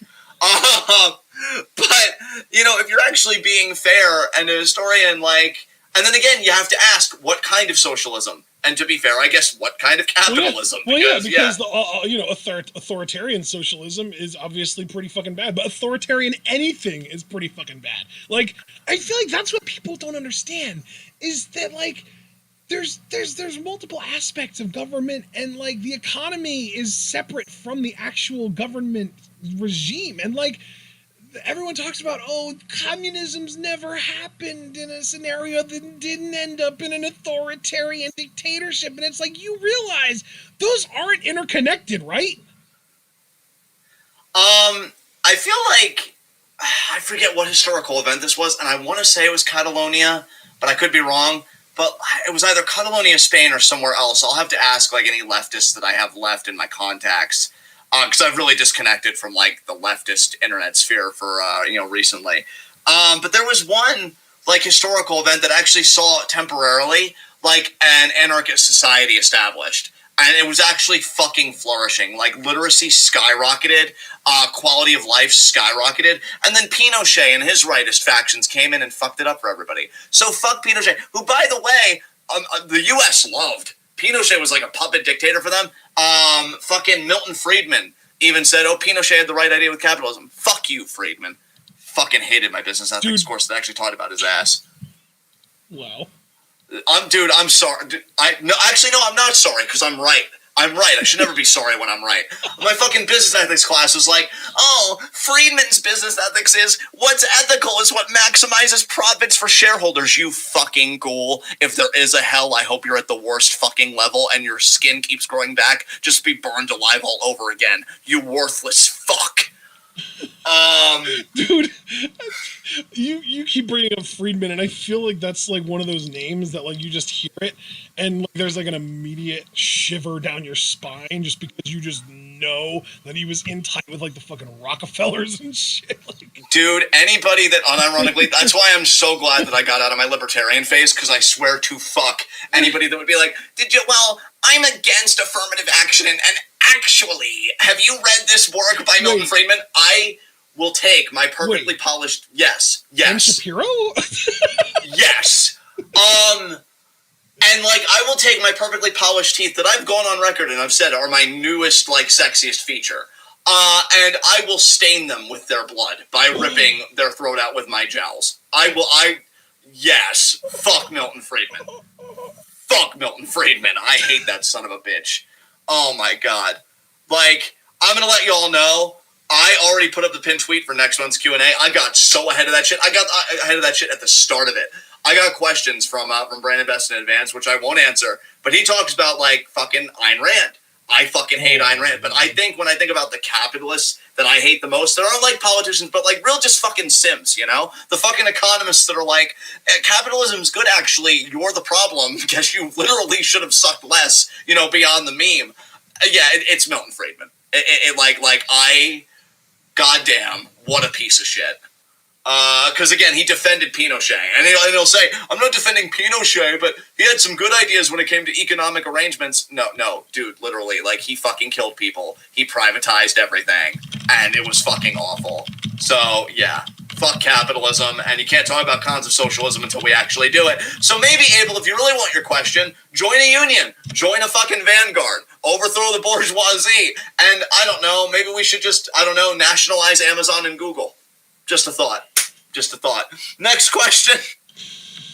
Yeah, next question. We already got through Abel, so we're on to Alex Foster's, and these are our final 5 questions. First up, what do wrestlers have to go through to register as a tag team? Since Kofi said AJ and Omos were not registered as a tag team. God, I kind of want to give a silly answer because I was just so serious there on that last question. I just imagine it being like a pro wrestling DMV, where you have to go to, like, pay your fines, and, like, maybe it's like the same, like, you have to, like, clock into work and then clock out when you're done, and you, like, go there, and it's like, that's where you find out what you're gonna do for the night. Like, you get to the venue and you go up to the window and you clock in, and then they're just like, oh, honey, here, you're on the 3rd match tonight, and you get the card, and it's like, oh, okay, well, I see what's going on here, and maybe they give you your script, too, if you're cutting promos and stuff, and at the same time, if you are forming a new tag team, that's where you register. I love that answer. Personally, I think you need to do some real soul bonding. Like, I'm talking slumber parties, paint toenails, watch Dawson's Creek together. Just saying.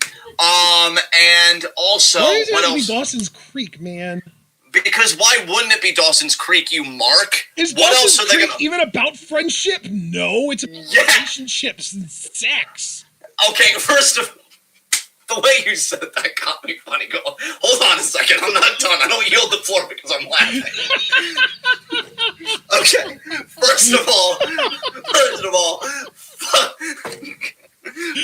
all, fuck your own face, because yes, it is. Second of all, what are they gonna watch, Ashton? Full House? Get the fuck out of here. Watch, like, Smart Guy or something. No, Smart Guy sucks, and we all know that. You're the only one that stands Smart Guy. There are a lot of shows that I'm willing to accept not liking that I like. Smart Guy ain't one of them. I said it, sir. What are you going to do about it from that social distance? So yeah, slumber parties, definitely. What else? Oh yeah, they need to win a version, something equivalent to the Newlywed Game. They need to go on there and they need to win it to be formally recognized as a tag team. That's my fucking answer. So yeah, next question. Second question from name some shows that you keep telling people you will watch, but will probably never actually watch. Well, I think we can add, Jesus, are you really going at me in the chat right now when I'm trying to answer a question? I think we can add Billions to that list, because I know Chris said I would love that show. I'm probably not going to check it out, that poor guy. He's so well-meaning, and I'm just so awful. Any more of Westworld, because I told people I'd give it another chance. I still haven't. I just really couldn't get into that first season. Wow. So yeah, Westworld, Billions. God, is that really it? I'm sure there are other shows, but I can't think of them right now. Completely irrelevant to the current discussion, but another show that they could have watched that would have genuinely taught them about friendship, Boy Meets World. There is no greater friendship in the history of sitcoms than Corey and Sean. You know what? I can't even be a smartass about that one. I genuinely like Boy Meets World, so yeah, there you go. You would like Smart Guy too if you watched it. You just haven't given it a chance. I've watched enough, sir. Okay, You haven't even watched more than one episode. That child needs to go to his room, stop acting like he's smarter than me, and respect my authority. That's what needs to happen. Oh, John feels threatened by Smart. That's why he's got such a problem with it. Don't you psychoanalyze me right now. Look, man, he's a 10-year-old whiz kid busting high school. Oh my god. I am seriously about to send you to your room right now. But he's got to be you. He is, and I'm saying things really high, so it's right. No. John, you're so adorable when you feel threatened by someone else's intellect. I am not threatened by a 10-year-old's intellect. Well, he doesn't stay 10 throughout the whole show, but you get the point. Yeah, I do. What, he thinks because he didn't even start the show in college, or was it high school? And then he moved on to college. No. The whole. Did you not hear the theme song? I was just saying for you started in high school. Well, Keep then up there with the you program. go. Well, wow. You know what? What was the correct question we were on? Oh yeah, you can name some shows since you siphoned off the discussion to recourse back to this is shit. really easy for me. Pretty much any anime. Perfect. Next question. Yeah, I even tweeted about this the other day. Like, there are 4 anime that I really, really want to watch subbed, but watching something subbed requires my full attention. And me giving my full attention to something, it's just not a thing. It really isn't. I don't know how to do that. I think I might need some kind of Adderall or something. Yeah. To see a psychiatrist and get diagnosed with ADD because I know I have it. We're here for you, I don't even know how to do that. I don't even know how to go about setting up an appointment for that. Do I need a referral? I just don't know. We could look it up together if you'd want to do that. Maybe one day. But anyway, moving on. Third question from Alex Foster: favorite comedic villains? Oh God. Chuck Cedar from Mr. Deeds, because that's what started the whole, you can't do this to me! I'm Chuck's, the whole villain saying their name about why you can't do things, but them being a villain is precisely why it's happening. Speaking of that shtick, does Bo Dallas count?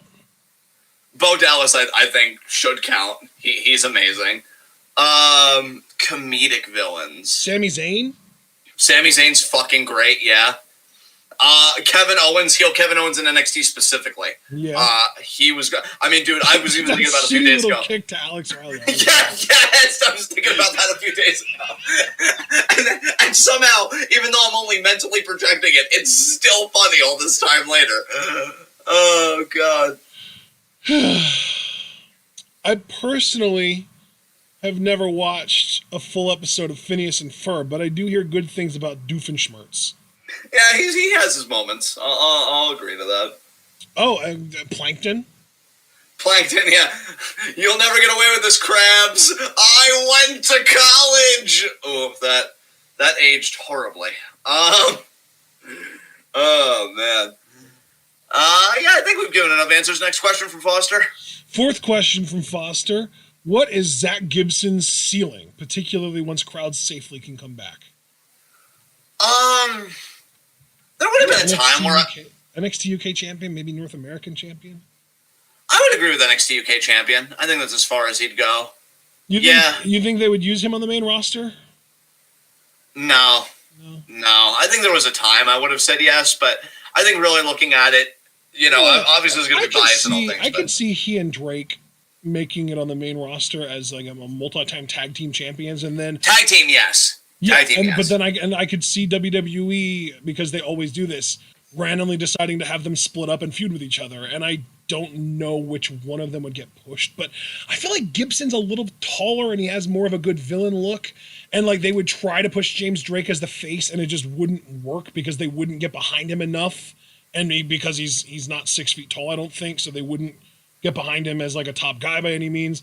So maybe Gibson could be like a heel mid-card champion on the main roster. Yeah, I agree with that assessment wholeheartedly, actually.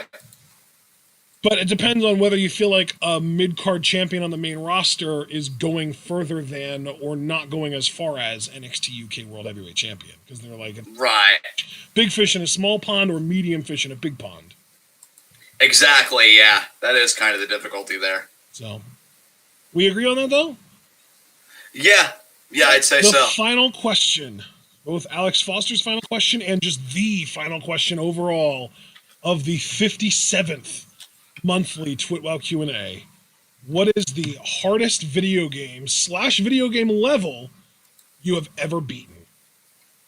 Hardest video game or video game level? Can I just say, I'm low-key triggered that you've beaten in here, because if it was just that you've ever played, I would say the current level that I'm playing in this game called Bricks Breaker Puzzle on my phone. I think it's level 496, and I have been stuck on this level for almost 2 years. And I play this game regularly. It is the same level every time. I cannot fucking beat it. Oh, God. Yeah, him saying beaten, too. Like, I would have said the final boss in Banjo-Tooie, the Hag 1 with Gruntilda, because I never beat that. And it still kind of haunts me to this day, if I'm honest. Yeah. So if we're talking I've actually beaten, I would say just very recently, I played a game of Bloons TD6 on Impoppable mode, which, like, you start on level 6 instead of level 1, so you don't have that time to build up, like, an infrastructure. And they throw shit at you quicker. Like, they'll throw camo balloons at you earlier. They'll throw lead balloons at you earlier. They'll throw, like, ceramics at you earlier, all that shit. Plus that you end up having to deal with, like, camo leads way earlier than you normally would. I think in normal balloons games, you get to camo leads in, like, the 70s. And in this version, I think that you get your first wave of camo leads at, like, 49 or some crazy shit like that. And, like, yeah, it genuinely took me probably close to a dozen tries to beat Impoppable on Bloons TD6. And this is on the easiest map, too, Monkey Meadow. And it was extremely difficult. And it was so difficult, actually, that the next level up, quote-unquote level up, from Impoppable is called Chimps Mode. And I beat Chimps Mode on the same map in my first try. Impoppable was that much more harder than Chips for me. Wow. Yeah. I'm thinking about games that I've beaten that were difficult. I beat GoldenEye, but I only beat them as, like, a secret agent, not like a 00 agent, which is the hardest difficulty. I never beat the first Max Payne, which that still kind of haunts me, but I beat the second one. Oh, before you continue, John, I wanted to ask Foster, does this include if we impose rules on ourselves? Because there are games that are really, really easy to play if you just, like, grind for levels. But if you impose rules where you're not allowed to do that on yourself, it makes the game much more challenging. Does that count? That's a good question. God damn. I feel so disconnected to the games. I don't really know a good answer for this. I know it took me quite a while to beat Star Fox 64. But when I did, that felt so good. Oh, my God, it felt so good. Oh, Foster said he'd allow it. Okay, then Robopon 2 cross version. because if you can beat that game without doing an extracurricular grinding, you are fucking incredible. And I only say that because it took me months and actually really years of learning about the game and learning the mechanics of the game and learning the strengths and weaknesses of each individual Robopawn and learning the resistances and weaknesses of enemy Robopawn at the end game. Because the thing is, this is a game that has a learning curve that looks like a fucking boomerang, because it starts really, really slow and it's like, oh, this game is pretty easy. This isn't too bad. And then at like, because it's like, it's not gyms, but like, you have like these different legends that you have to beat throughout the course of the game.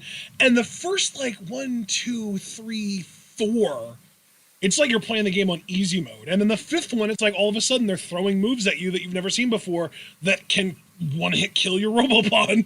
And it's like, okay, this is difficult, but it's you can figure it out. And like the fifth and sixth one are kind of tied to each other, so they're both kind of the same thing. And then the seventh one is like another step up from that. But then after you get through that and you get to like the final dungeon of the game, you're facing a wild encounter opponents that are as strong as the last boss you beat. And then you get to the final boss and they just fucking wipe you if you're not ready for them. It's like I said, the learning curve is more like a boomerang shape. Like it's like a slow ascent up and then it's just a fucking spike. Damn.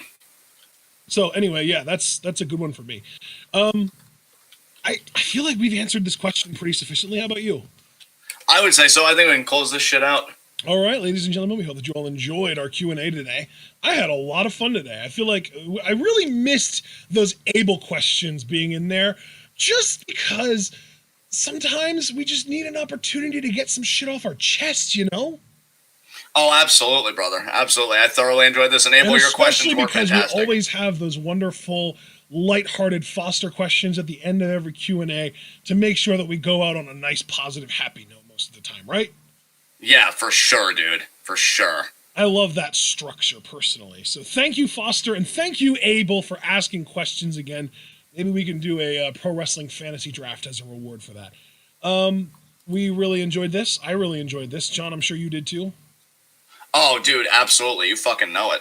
All right, we hope that you all enjoyed this. If you did, remember to like the video, subscribe to the channel, click the bell icon, and of course, follow us on Twitter and Twitch. And if you would like to support us, you can also subscribe on Twitch, buy our merch on Spring, donate to our Patreon, and share this channel and this video with all your wrestling fan friends, and let them in on the best kept secret in the YouTube and Twitch wrestling communities, because we are TWitWoW, and we are the workhorses of the Y and T WCs, and we will definitely see you all tomorrow twice, once at 5 p.m. Eastern time for our Stardom live reactions, and then again at 10 p.m. Eastern for our SmackDown review.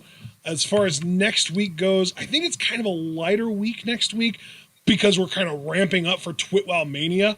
We have got Stardom 3 different times, maybe? Yeah, 3 different Stardom shows next week because they have a show happening tonight, and then they have 2 shows happening on Sunday. So that's going to be fun. And then the only other things that we have are the NXT review on Wednesday and potentially a SmackDown review on Friday, but that's not locked in. That's kind of still up in the air. We'll talk about it when we get to it. But for now, be looking forward to Stardom next week because that's going to be the thing that we cover the most. And be even more ready for the following week because TWitWoW Mania is fucking back, baby. It felt much lighter, much less impactful last year, but holy shit, has the WWE gone out of their way to try and take over an entire weekend. Plus, it's not just WWE, it's also Sakura Genesis that's going to be that week, or at least the following week. So we've got a lot coming your way. I'm excited about it. I know John is. We hope that you're all going to be able to enjoy that. And of course, we hope that you're all able to stay tuned.